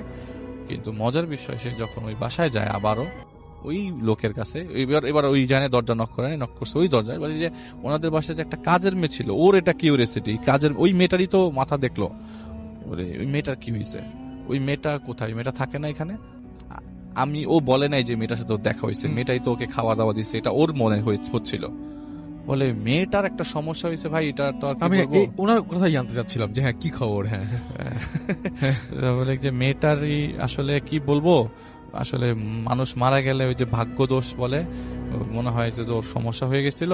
মেয়েটা মারা যাওয়ার 4 দিনের দিন, ওই খালাম্মা মারা যাওয়ার 4 দিনের দিন, মানে আপনাদের খালাম্মা, ওনার আপা আর কি, আপা মারা যাওয়ার 4 দিনের দিন ওই মেয়েটার বাবা মেয়েটাকে নিয়ে চলে যাচ্ছিল, রাস্তার মধ্যে বাবার সহ মেয়েটা মারা যায় অ্যাক্সিডেন্টে, রোড ট্রাফিক অ্যাক্সিডেন্টে বগুড়ায়। এই মেয়েটাই তো সেই কুপি হাতে দাঁড়িয়ে ছিল। ও তো ভাই ও বলে যে আমি এরপর থেকে আমার লোক পাঠাবো, আমি আর যশোরে যাব না, এই অবস্থায় আর যশোরে যাওয়া সম্ভব না। আর ওই কাটা জিনিসটা ওকে প্রচুর পড়াতে থাকে। ওই দিন বাসায় মানে গোডাউনে চলে আসে, ঢাকায় আসতে পারতে পুরো রাস্তায় সে দোয়া পড়তে আসে, যে মানুষ কখনো অতটা দোয়া টোয়ায় ছিল না, ও বলে দোয়া পড়তে বাসায় আসে। বাসায় আসার পরে ও কাউকে না জেনে মানে জিনিসটা ওর মধ্যে থাকতে থাকতে অনেক দিন পড়া, এবং যেটা সবচেয়ে ইম্পর্টেন্ট কথা, ও স্বপ্নে মেয়েটাকে প্রায়ই দেখতো। একটা পর্যায়ে ও একটা মানুষের কাছে যায়, বলে যে ভাই আমি সাইকোলজিস্টের কাছে যাই, সাইকিয়াট্রিস্টের কাছে, যে আমি এই ঝামেলায় পড়ছি। বলে যে এইটা একদিক দিয়ে সাইকোলজিক্যাল ডিফেক্ট, যে আপনি ওইখানে যে খাওয়া দাওয়া খাইছেন, আপনি যদি বলেন যে ওর খাওয়া দাওয়া খাওয়ার কারণে আপনি বারবার ওকে দেখছেন, যদি কোনো হুজুরের কাছে যান তাহলে ও আপনাকে এই কথাই বলবে। আর আমি বলবো এইটা আপনার ফিজিক্যাল প্রবলেম, যে আপনি এটা আপনি বারবার জিনিসটাকে চিন্তা করার কারণে এইটা আপনার ইমেজ বারবার ব্রেইনের মধ্যে প্রতিফলিত হচ্ছে। এক কাজ করেন, ওষুধটা খান রেগুলার, এবং একটু হাঁটেন সকালবেলা আর বিকালবেলা হাঁটেন, এবং ওষুধটাকে রাত্রে ঘুমান। তো ওই লোক মানে ওই ডাক্তারটার ম্যাজিশিয়ানের মতো কাজ করছে ওর, যেটা আপনি বলেন যে ডাক্তার বাংলাদেশের কিছু ম্যাজিশিয়ান ডাক্তার তো আছে রাসেল ভাই, ওই ডাক্তারের কথাটা শোনে, এবং প্রায় 2-3 মাসে এরকম প্র্যাকটিসের কারণে ও ভুলে যেতে থাকে। আস্তে আস্তে ভুলে যাওয়ার পর আর তেমন প্রবলেম হয় নাই, ভুলতে 2012 সাল এখন পর্যন্ত প্রবলেম হয় না। কিন্তু লাস্ট কয়েকদিন ধরে রাসেল ভাই আমাকে গোতাচ্ছিল এই ঘটনাটা শেয়ার করার জন্য। এটাই ছিল ঘটনা। Thank you so much. চমৎকার একটি ঘটনা শুনলাম আমরা আলিফের কাছে, এবং দ্বিতীয় ঘটনাটা অনেক অনেক অনেক চমৎকার। এখন চলে যাচ্ছে আমাদের দ্বিতীয় অতিথির কাছে। আপনার নামটা প্লিজ একটু বলবেন, তারপরে আপনার ঘটনায় যাব, এবং আপনার আগে বলবেন যে আপনার নাম এবং আপনি কোথা থেকে এসেছেন। হ্যালো এভরিওয়ান, আমি মারুফ শুভ, মিরপুর থেকে এসেছি। জি, এখন আপনাদের সাথে আমি যে স্টোরিটা শেয়ার করব, এটা আমার আঙ্কেলের সাথে ঘটে গিয়েছিল, তার লাইফে একটা ভয়ানক ঘটনা। এই ঘটনাটা ঘটেছিল মুম্বাইয়ের একটা ট্রেনে। হ্যাঁ, সে প্রায় সময় আমরা 3টা ঘটনা শুনেছি, তো আমরা লাস্টের ঘটনা দিয়ে শুরু করি। লাস্টের ঘটনা, হ্যাঁ। এই ঘটনাটা হচ্ছে আমার মানে ফ্রেন্ডের আঙ্কেলের সাথে ঘটেছে। এই ঘটনাটা ঘটেছিল হচ্ছে ঢাকার বাইরে। সে তার নতুন জবে সে পোস্টিং ওখানে হয়। তো সেখানে যাওয়ার পরে সে তাকে অফিসার্স ডরমেটরিতে সে থাকতে দেওয়া হয়। তো সেখানে তার একজন রুম পার্টনার ছিল, তার নাম ছিল আদিল ভাই। তো তার সাথে অফিসের অনেকেই থাকতে চাইতো না, কারণ মানে সে অস্বাভাবিক কিছু আচরণ করতো রাতের বেলা। যেমন রাত 2টা-2:30 বাজে সে মোমবাতি জ্বালিয়ে মাটিতে বসে মানে উল্টাপাল্টা অনেক কি সব জানি বলতো, মানে অনেকে এটা বুঝতো না তার সাথে যারা থাকতো। সো এইসব দেখে তার সাথে অনেকেই থাকতে চাইতো না, সবাই বলতো সে নাকি জিন আনাতে পারতো আর কি রুমের ভিতরে।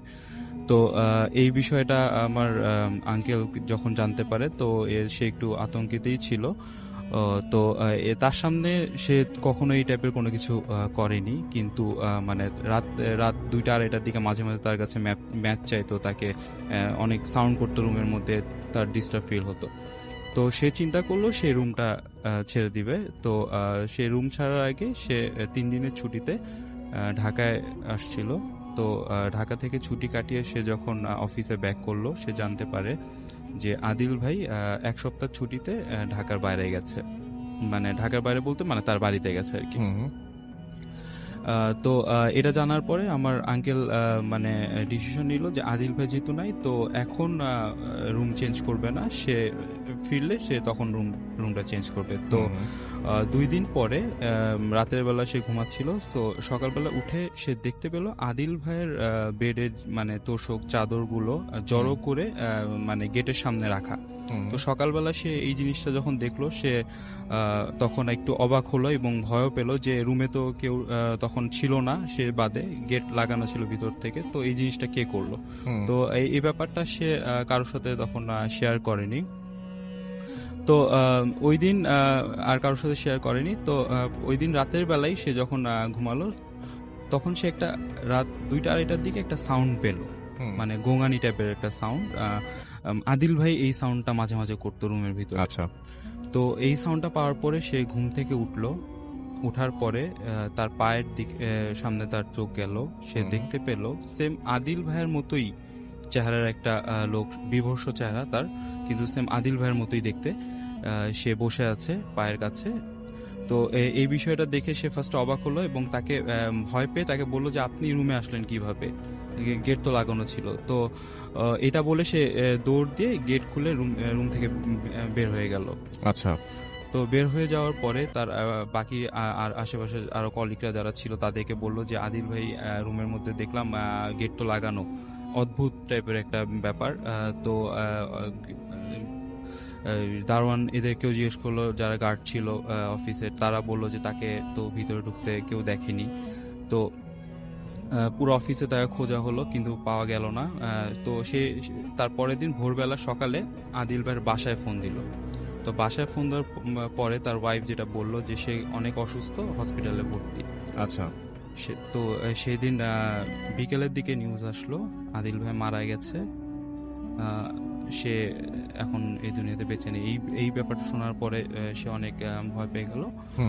আর এটাই মানে ওই দিন কাকে দেখেছিল এবং কি ছিল সেটা, কে ছিল, এখনো আঙ্কেল ব্যাপারটা বুঝতে পারছে না। এটার কোনো ব্যাখ্যা তার কাছে নেই। এটাই ছিল আমার ঘটনা, ফার্স্ট স্টোরি। রাসেল ভাই, thank you. Okay, thank you so much. And চলে যাচ্ছি আমাদের দ্বিতীয় ঘটনায়। হাই লিসেনার্স, আমি মারুফ শুভ, মিরপুর থেকে এসেছি। এখন আপনাদের সাথে আমি যে স্টোরিটা শেয়ার করব, এটা আমার আঙ্কেলের সাথে ঘটে গিয়েছে মুম্বাইয়ের একটা ট্রেনে। তো এই ঘটনাটা মানে সে আমার সাথে শেয়ার করেছিল কিছুদিন আগে। তো সে বেশিরভাগ সময় ইন্ডিয়া যায় এবং ট্রাভেল করে ইন্ডিয়াতে।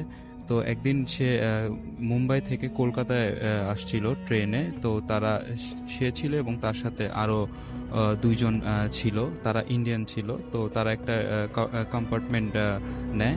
তো সেখানে নিচের 2টা বেডে সেই 2 জন ইন্ডিয়ান ছিল, আর উপরের যে বেডটা সেটার মধ্যে আমার আঙ্কেল ছিল। তার অপোজিটে যে বেডটা ছিল সেখানে সে কেউ ছিল না, ওটা খালি ছিল। তো সে রাতের বেলা তার ঘুম আসছিল না।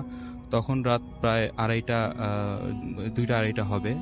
তো সে ঘুমাতে চেষ্টা করছিল, তো কিছুক্ষণ পরে তার ঘুম চলে আসে, তো সে ঘুমিয়ে যায়। তো একটা সাউন্ডে তার ঘুমটা ভেঙে যায়। সাউন্ডটা এমন ছিল যে লোহা যদি লোহার সাথে বাড়ি খায় যেমন একটা সাউন্ড হবে, ওই টাইপের একটা সাউন্ড। তো এই সাউন্ড পাওয়ার পর তার ঘুম ভেঙে যায় এবং ঘুম থেকে উঠে সে দেখে মানে তার অপোজিটে যে বেডটা, সেই বেডের মধ্যে একটা বাউনা টাইপের লোক বসে আছে, তার দিকে রাগান্বিত দৃষ্টিতে তাকিয়ে আছে। তো এই বিষয়টা দেখার পরে সে ফার্স্টে বুঝতে পারছিল না যে জিনিসটা কি। তো এটা মানে তখন সে উঠে বসে যায়। উঠে যখন সে বসে, তো সেই জিনিসটা জাম্প করে ফ্লোরে লাফ দেয়, লাফ দিয়ে গেট দিয়ে বের হয়ে যায়। তো সেই ব্যাপারটা দেখার পরে সে অনেক ভয় পেয়ে যায়, কিন্তু তখন সে চিৎকারও করেনি, কাউকে কিছু বলেও নি। সে নেমে গেট খুলে চারপাশে দেখে যে বাইরে কিছু সে আছে নাকি। সে দেখে পুরো বাইরে মানে অন্ধকার, কিছুই নেই, সবাই তাদের গেট লাগানো। তো সে রুমের কম্পার্টমেন্টের দরজাটা লাগিয়ে সে আবার বসে থাকে এর মধ্যে। তো কিছুক্ষণ পরে সে ওয়াশরুমে যাওয়ার জন্য বের হয়। সে যখন ওয়াশরুমে যায়, ওয়াশরুম থেকে বের হওয়ার পরে সে দেখে সেম ওই জিনিসটাই তাদের রুমের ভিতরে ঢুকছে। তো এই জিনিসটা দেখার পরে সে ভয় পাচ্ছিল যে সে রুমে যাবে কি যাবে না। তার কাছে মোবাইলও ছিল না যে সে তাদের ওই ইন্ডিয়ান যেই লোক দুইজন ছিল তার সাথে তাদেরকে কল দিবে। তো সে ভয়ে ভয়ে রুমের গেটের সামনে গেল এবং রুমের গেটটা খুলে যখন ভিতরে ঢুকলো, দেখলো যে ভিতরে কিছুই নেই। তখন সে সেই ইন্ডিয়ান দুইজনকে ডাক দিল আর বলল যে তোমরা কি কোনো সাউন্ড পেয়েছো বা রুমে কি কিছু ছিল নাকি। পরে তারা বলল যে না, আমরা রুমে তো কিছু, হিন্দিতে বলছিল তারা যে রুমে তো কিছুই ছিল না বা আমরা কোনো সাউন্ডও পাইনি এখান থেকে কোনো আমরা তো ঘুমাচ্ছি। পরে এই পুরো বিষয়টা ওই দুইজনের সাথে সে শেয়ার করলো। শেয়ার করার পরে একজন বলল যে এরকম আপনি তো প্রথমবার মুম্বাই ট্রেনে ট্রাভেল করতেছেন, মুম্বাই ট্রেনে এই টাইপের বা ছোটখাটো অনেক কিছুই হয়। পরে সেই লোকটা উপরে বলল যে আপনি আমার বেডে ঘুমান, আমি উপরে ঘুমাচ্ছি। তো এই বিষয়টা তার মাথায় ছিল, কোনোভাবেই মাথা থেকে যাচ্ছিল না। তো সে যখন কলকাতায় ব্যাক করে রাসেল ভাই, তখন হোটেলের মধ্যে মানে সে তারপরে ব্যাপারগুলো হচ্ছিল তার মানে সে এই জিনিসটাকে স্বপ্নে দেখা শুরু করলো। তো সে কলকাতা যে হোটেলে ছিল, সে হোটেলে সে ঘুমাচ্ছিল, সে দেখতে পেল যে ওই জিনিসটাই মানে সে ঘুমের মধ্যে দেখছে যে ওই জিনিসটা ওই হোটেল রুমের মধ্যে মানে একটা জায়গায় বসে আছে বা যে জানলা দিয়ে বের হয়ে যাচ্ছে, এই টাইপের দৃশ্য সে দেখা শুরু করলো।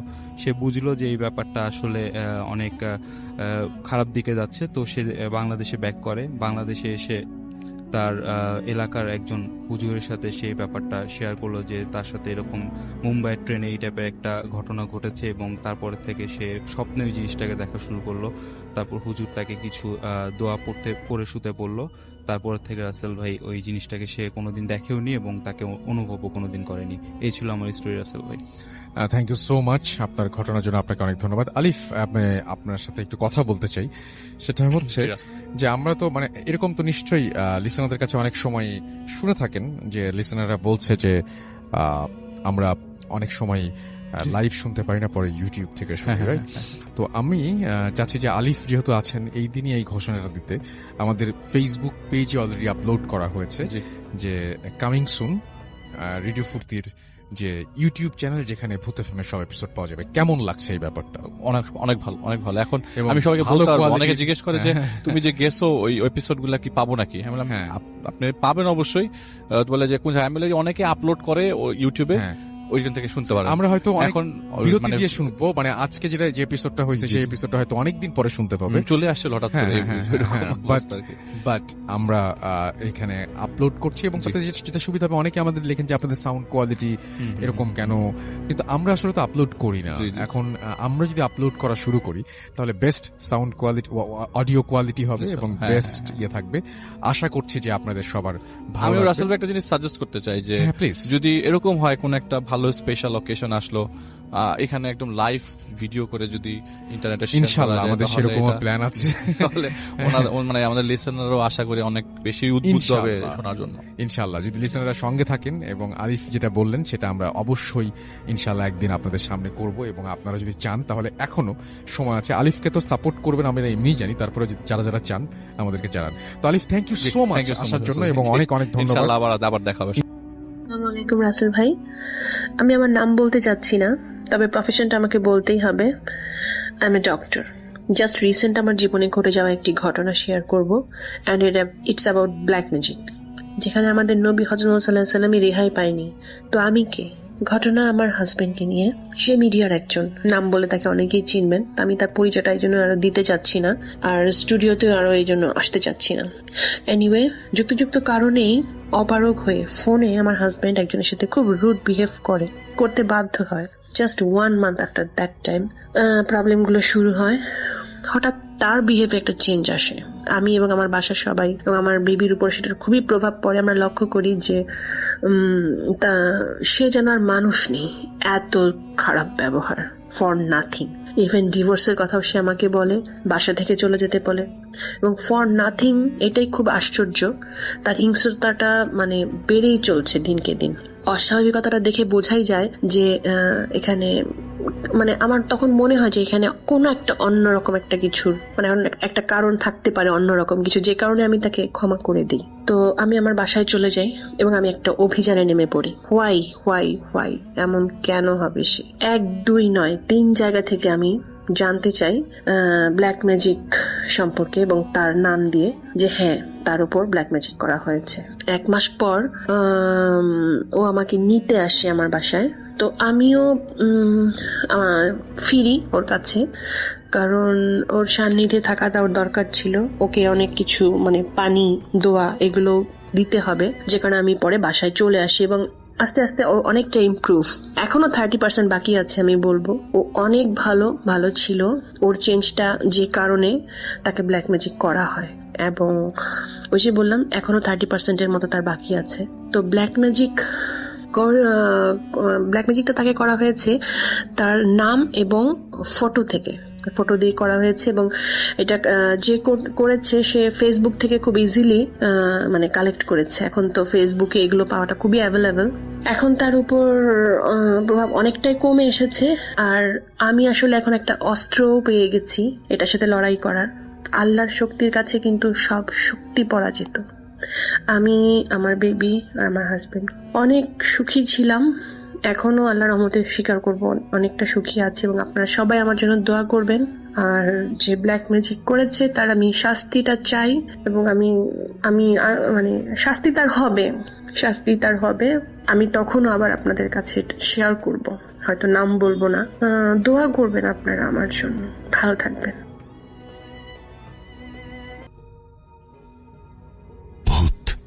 FM. The night comes alive. বিশ্বাস করা না করাটা আপনার ব্যাপার।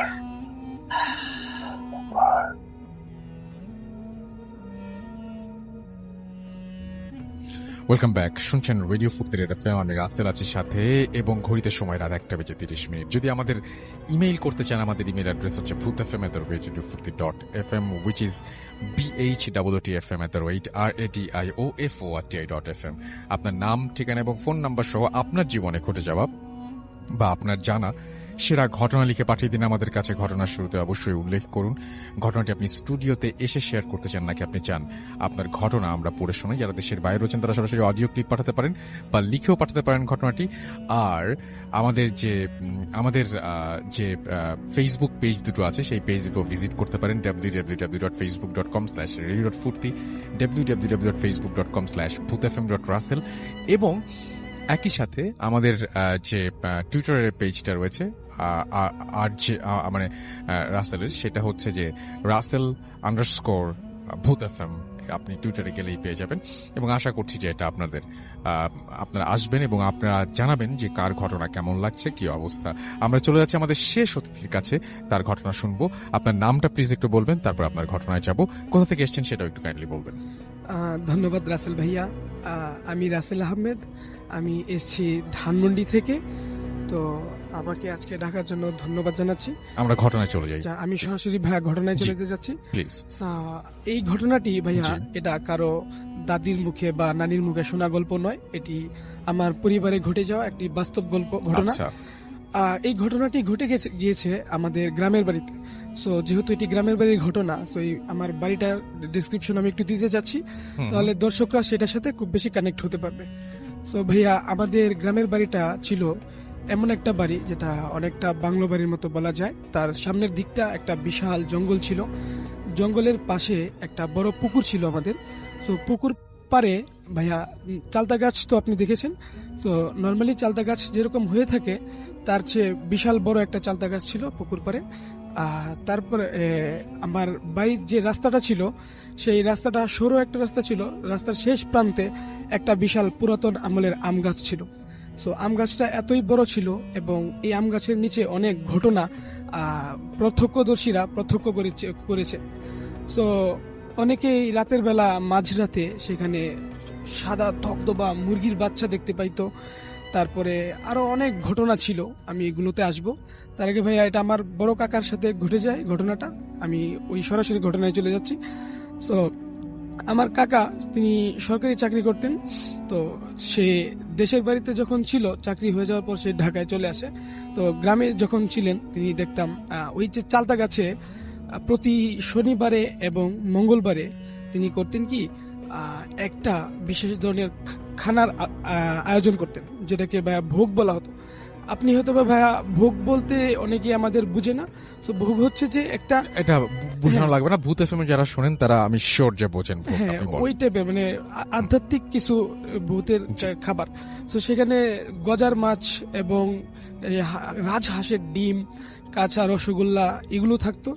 সো এটা গোধূলি বেলায় সন্ধ্যার টাইমে, মানে এখনো মাগরিবের আজান দিবে দিবে ভাব, এই অন্ধকার টাইমে গাছের নিচে এই খাবারটা দিতেন তিনি, কলা পাতায় করে দিতেন। তো হঠাৎ আমি দেখতাম খাবারটা দেওয়ার সাথে সাথে অনেক অনেক শত শত কাক উড়ে এসে খাবারটা খেয়ে নিত, কোনো খাবারই বাকি থাকতো না, খাবারটা খেয়ে নিত। সো একদিন বড় চাচাকে আমি দেখলাম যে যখন সে খাবারটা দিয়েছে, সো সব খাবারই সেখানে খেয়ে নিয়েছে, বাট একটা কাঁচা রসগোল্লা বাকি ছিল, এটা খাইনি। সো আমি চাচাকে জিজ্ঞেস করলাম যে চাচা, এটা কেন খাইনি, এই খাবারটা কেন বাকি রয়েছে? তখন সে আমাকে কোনো রকমের কোনো উত্তর না দিয়ে এই কাঁচা রসগোল্লাটা পানিতে ফেলে দিল। ফেলে দেওয়ার পরে আমাকে কোনো উত্তর দিল না এবং সে আমাকে বলল, তোমরা এই বাড়ির এই চালতা গাছের নিচে তোমরা আসবে না, তাছাড়া সব জায়গায় তোমরা যাতায়াত করতে পারো, সমস্যা নেই। আর আমাকে বলেছে রাত নিশীতে যেন আমি বাইরে না থাকি। কিন্তু আমার চাচার একটা অভ্যাস ছিল, সে মধ্যরাতে বিভিন্ন এই যে ইংরেজ আমলে বানানো ব্রিজগুলো, এই টাইপের ব্রিজ, বড় বড় গাছের নিচে বসে বসে বাঁশি বাজাইতো, মাঝরাতে সে ঘরে ফিরতো। সো এরকম হইতো। তো একদিন রাসেল ভাইয়া, আমার এক বন্ধু সে অসুস্থ ছিল, সে কাব্য, তারপর তার ভাইয়া ছিল শিশির, সে আমাকে ফোন দিয়ে বলেছে রক্ত লাগবে। তো আমি তাকে রক্ত দিতে গেলাম, আমি হচ্ছে বি পজিটিভ, সাথে আমার ভাই রনিকে নিয়ে গেলাম। সো ভাইয়া, তারপরে রক্ত দিয়ে যখন আমি বাড়িতে ফিরবো তখন খুব মাঝরাত হয়ে গিয়েছে ভাইয়া, এটা প্রায় আপনার 2টা বেজে, প্রায় ঘড়িতে 2টার পরে হয়ে গেছে, 10-15 হবে। সো আমি আম গাছের এই যে রাস্তাটা দিয়ে ফিরবো, তখন আমি এই রনিকে পাঠিয়ে দিয়ে আমি যখন একা একা ফিরতেছি, তখন আমি দেখলাম আম গাছটা দিয়ে যখন আমি ক্রস করব, তখন আমি এখানে দেখলাম একটা সাদা ধবধবা কাপড় পরে এক বৃদ্ধ মহিলা আম গাছের নিচে, তিনি গুনগুন গুনগুন গুনগুন করে কান্নার আওয়াজ করছেন।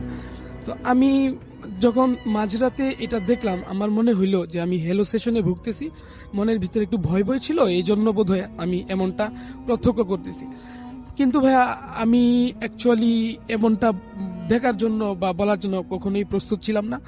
আমি ঘটনাটা ভালো করে বোঝার জন্য আমি আম গাছটার কাছে গেলাম, গিয়ে দেখি ওই সাদা ধবধবা শাড়ি পরা মহিলাটার হাতে, বৃদ্ধ মহিলার হাতে এক হাতে কিছু ছোট ছোট মুরগির বাচ্চা, আরেক হাতে একটা ছোট বাচ্চা। সে করতেছিল কি, ছোট বাচ্চার আঙ্গুলগুলো এমন ভাবে কামড়াচ্ছিল, আঙ্গুলগুলো থেকে লাল টকটক করে রক্ত পড়তেছিল।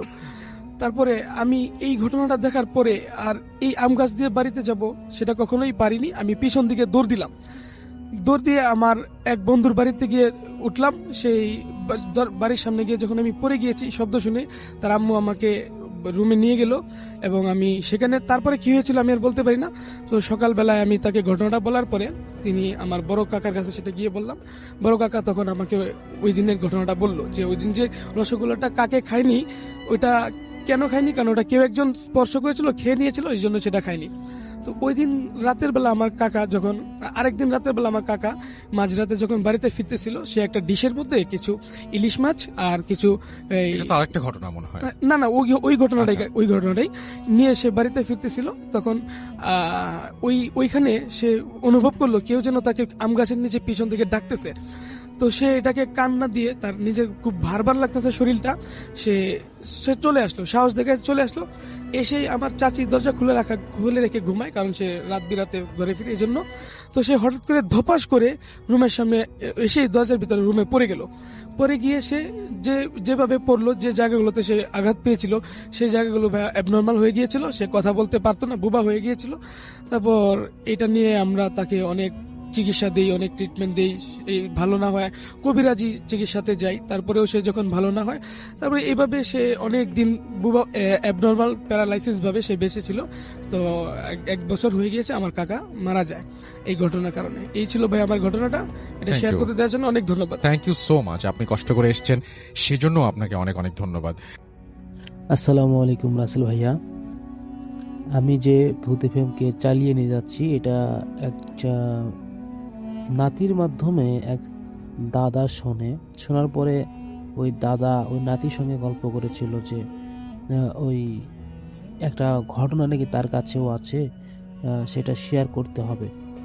তো ওই নাতি গিয়ে দাদাকে বলে, দাদা আপনার মানে ওই দাদার সাথে ঘটে যাওয়া ঘটনাটি ওই নাতির সঙ্গে ঘটনা শেয়ার করে, এবং ওই দাদা ওই নাতিকে যেভাবে ঘটনাটি শুনাইছে ঠিক একইভাবে তার নাতি ভূত এফএম ভালোবাসায় সে তার দাদার ঘটনা তুলে ধরতে চেয়েছেন। তিনি অনেক চেষ্টা করেছেন ভাইয়া ভয়েস মেল দেওয়ার জন্য, তো সে পাঠাতে পারেনি, এবং সে অনেক ছোট হওয়ার কারণে স্টুডিওতে আসতে পারেনি।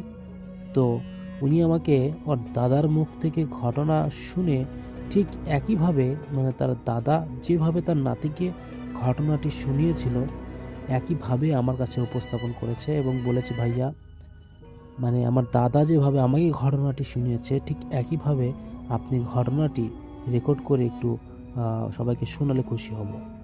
তো চলুন তার দাদা যেভাবে শুনিয়েছিল তার নাতিকে বলছে, ভাইরে এই ভ্যান চালাইয়া সংসার চালাই আজ 10 বছর হচ্ছে।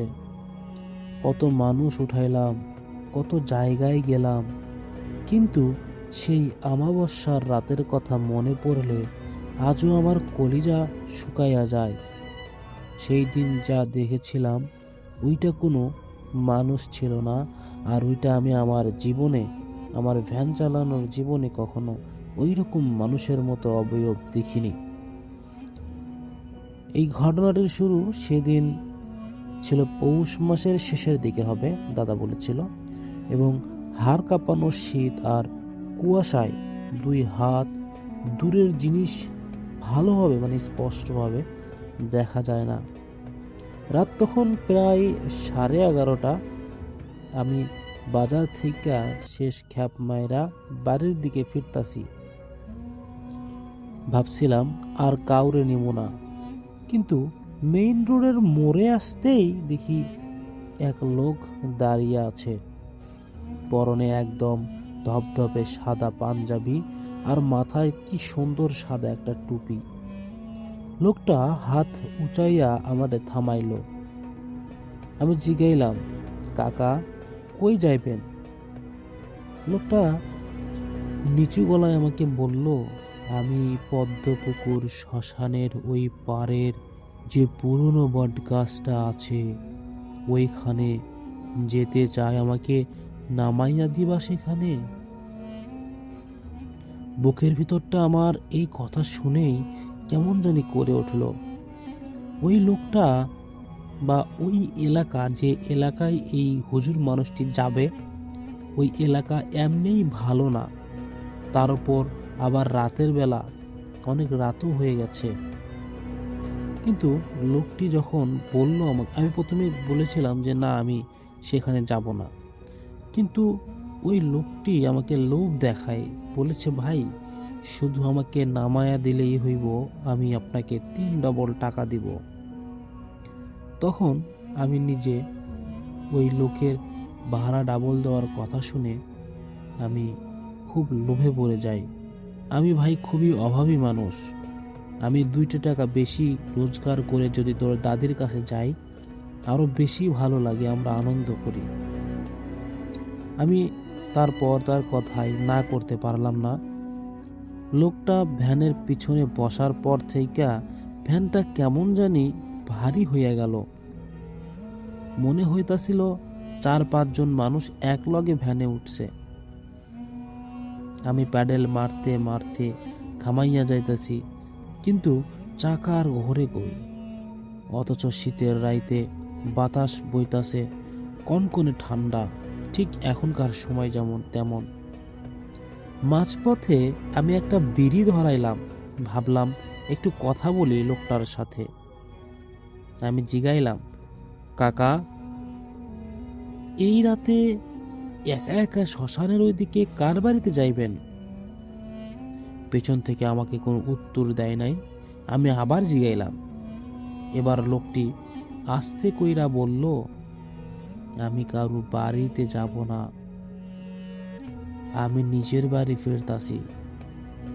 আমি ভাবলাম হয়তো ওইদিকে নতুন কোনো বাড়ি হয়েছে, কিন্তু হঠাৎ খেয়াল করলাম কুয়াশার ভিতরেও লোকটার কোনো ছায়া পড়তেছে না। আমার হারিকেনের আলোটা লোকটার গায়ের উপর পড়ছে, কিন্তু নিচে কোনো ছায়া নাই। আমার হাত পা থরথর করে কাঁপতেছে এবং আমি আন্দাজ করতে পারতেছি কি আমার ছায়া দেখা যায়, কিন্তু লোকটার ছায়া কই। ভয় আমার হাত পা কাঁপতে শুরু করলো। এরপর শ্মশানের কাছাকাছি আসতেই চারপাশটা একদম নিঝুম হইয়া গেল। শিয়ালের ডাকও বন্ধ হয়ে গেল। হঠাৎ ভ্যানের পিছন থেকে একটা পচা মাংসের গন্ধ আসতেছে নাকে। এইরকম উৎকট গন্ধ আমি আমার বাপ জন্মে শুনিনি, মানে পাইনি। গন্ধটা এতটাই বিকৃত আর খারাপ যে আমার তখনই ভ্যানের চালাতে চালাতে আমার নাকে বমি আসতেছিল। আমি সাহস করে পিছনে তাকাইলাম। তারপর আমি যা দেখলাম সেই দৃশ্য দেখার জন্য আমি মোটেও প্রস্তুত ছিলাম না। দেখি ওই সাদা পাঞ্জাবি পরা লোকটা আমার ভ্যানের উপরে নাই। ভ্যানের উপরে বৈশা আছে বিশাল লম্বা এক কালো ছায়া, যার হাতগুলো লিকলিকে আর নখগুলো আঙ্গুলের চাইতেও অনেক অনেক বড়। লোকটার চেহারা নাই, শুধু দুটা আগুনের গোলার মতো চোখ জল জল করতেছে। আর সে তার লম্বা হাত দিয়া আমার ঘাড়ের দিকে হাতটা আনতাছে আমারে ধরবো বলে। আমি চিৎকার দিতে চাইলাম, কিন্তু আপনারা জানেনই এইরকম অবস্থায় মানুষ কতটা অ্যাবনর্মাল হয়ে যায়। তখন চিল্লাতে গিয়েও দেখি আমার আর সেই শক্তিটা পর্যন্ত নেই যে আমি চিল্লাবো। আমি ভয়ে একদম চুপসে গেছি। অতিরিক্ত ভয়ে আমি ভ্যান থেকে লাফ দিয়া রাস্তার পাশে ওই যে গর্ত ছিল ওই গর্তে পইরা গেলাম। পইরা গিয়ে দেখি ওই ছায়াটা ভ্যান থেকে নাইমা জলার দিকে চলে যাইতেছে। আর যাওয়ার সময় সে মানসিক গলায় একবার হাসলো, যে হাসি শুনলে জ্যান্ত মানুষের হার্ট ফেল হইয়া যাইব। পরের দিন সকালে গায়ের লোকজন আমারে রাস্তা ধারে জঙ্গল থেকে অজ্ঞান অবস্থায় উদ্ধার করে। 3 দিন আমার খুব জ্বর আসছিল। জ্ঞান ফেরার পর দেখি আমার ভ্যানটা একদম দুমড়ে মুচড়ে পইরা আছে শ্মশানে। ওই বট গাছটার নিচে। মজার ব্যাপার কি জানেন?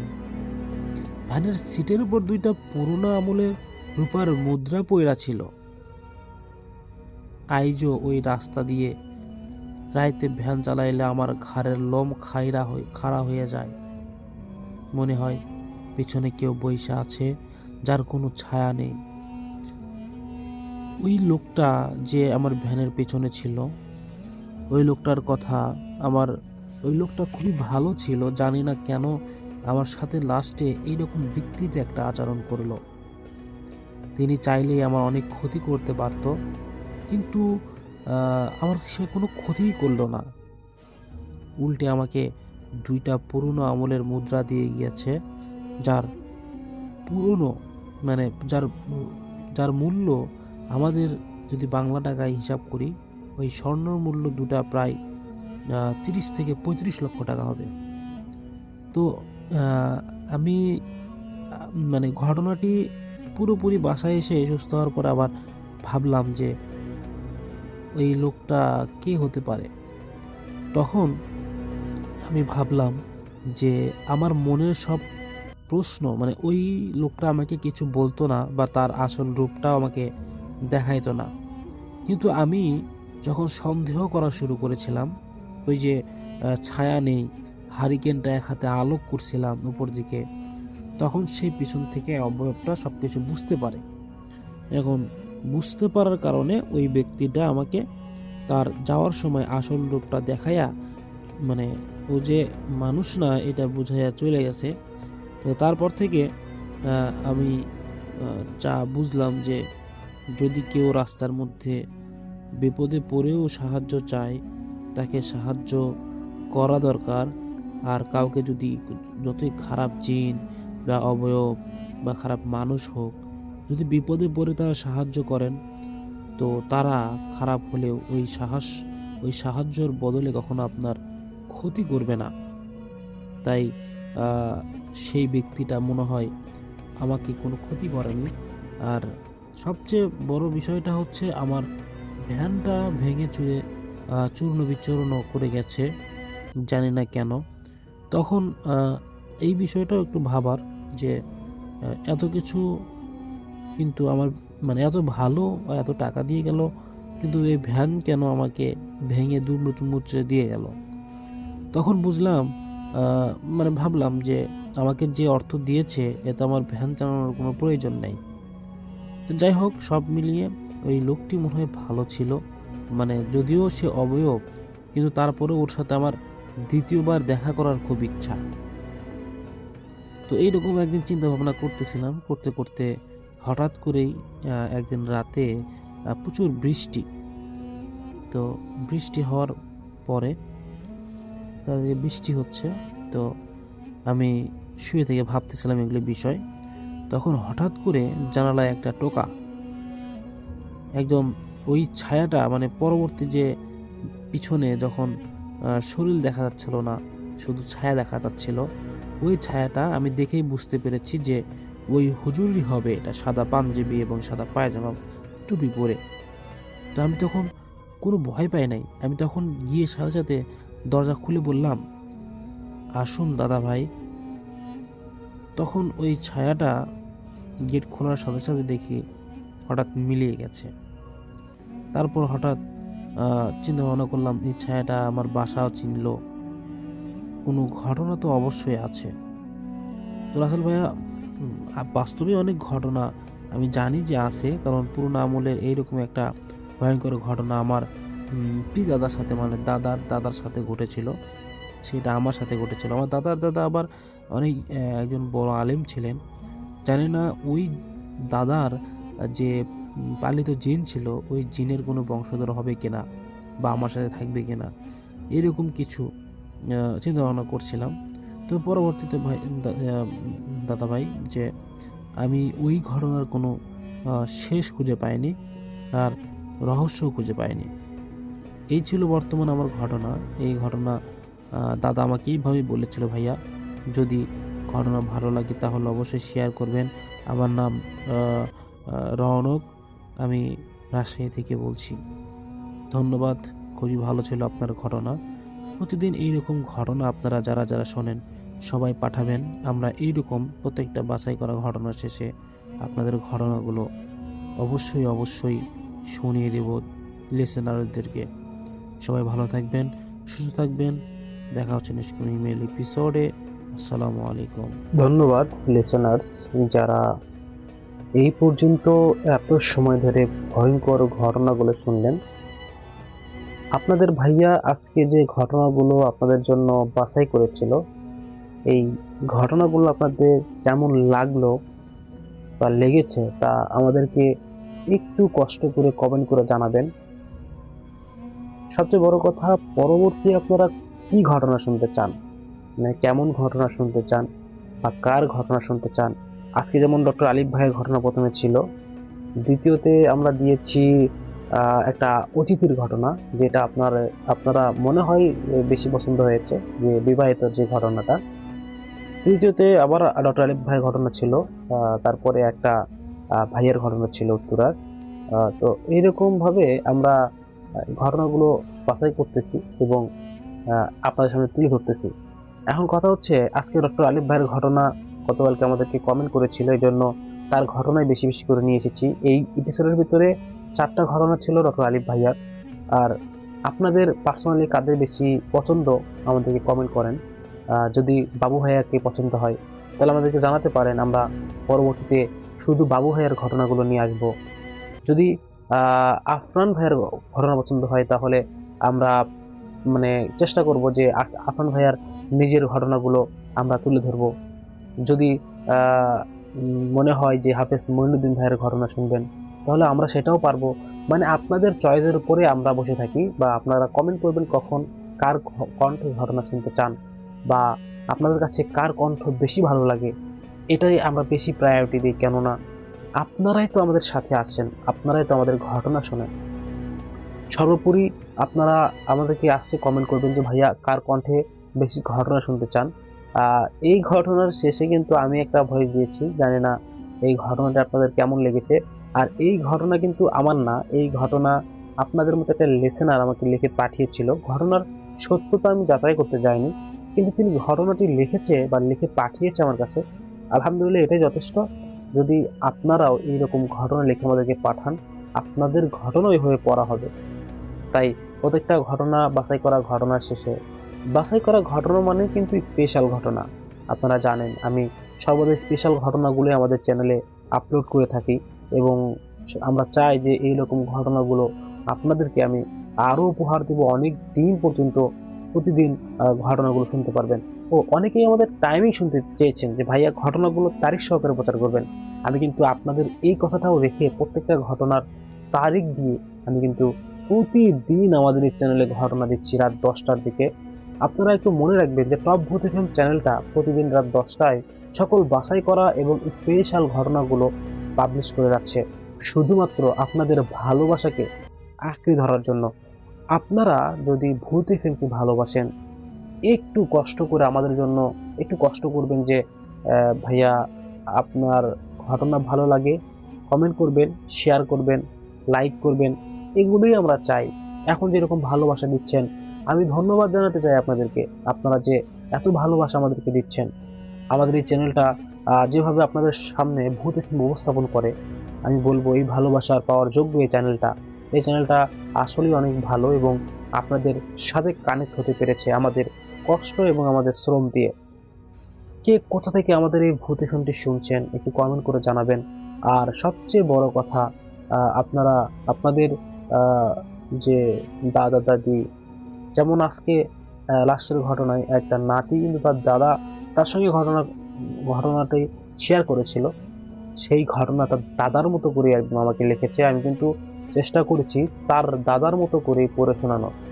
যদি আপনারও দাদার বা দাদির, নানা নানি বা ফুপা ফুপু, খালা খালু, যদি এমন কেউ আছে যে এদের সাথে আপনাদের সাথে কোনো ঘটনা শেয়ার করেছে, আপনারা চাইলেই কিন্তু আমাদেরকে সেই ঘটনাটুকু আমাদেরকে জাস্ট লিখে পাঠাবেন, অথবা সরাসরি আপনারা ভয়েস মেইল পাঠাবেন। আমরা সেই ঘটনাটি কিন্তু অবশ্যই প্রচার করব।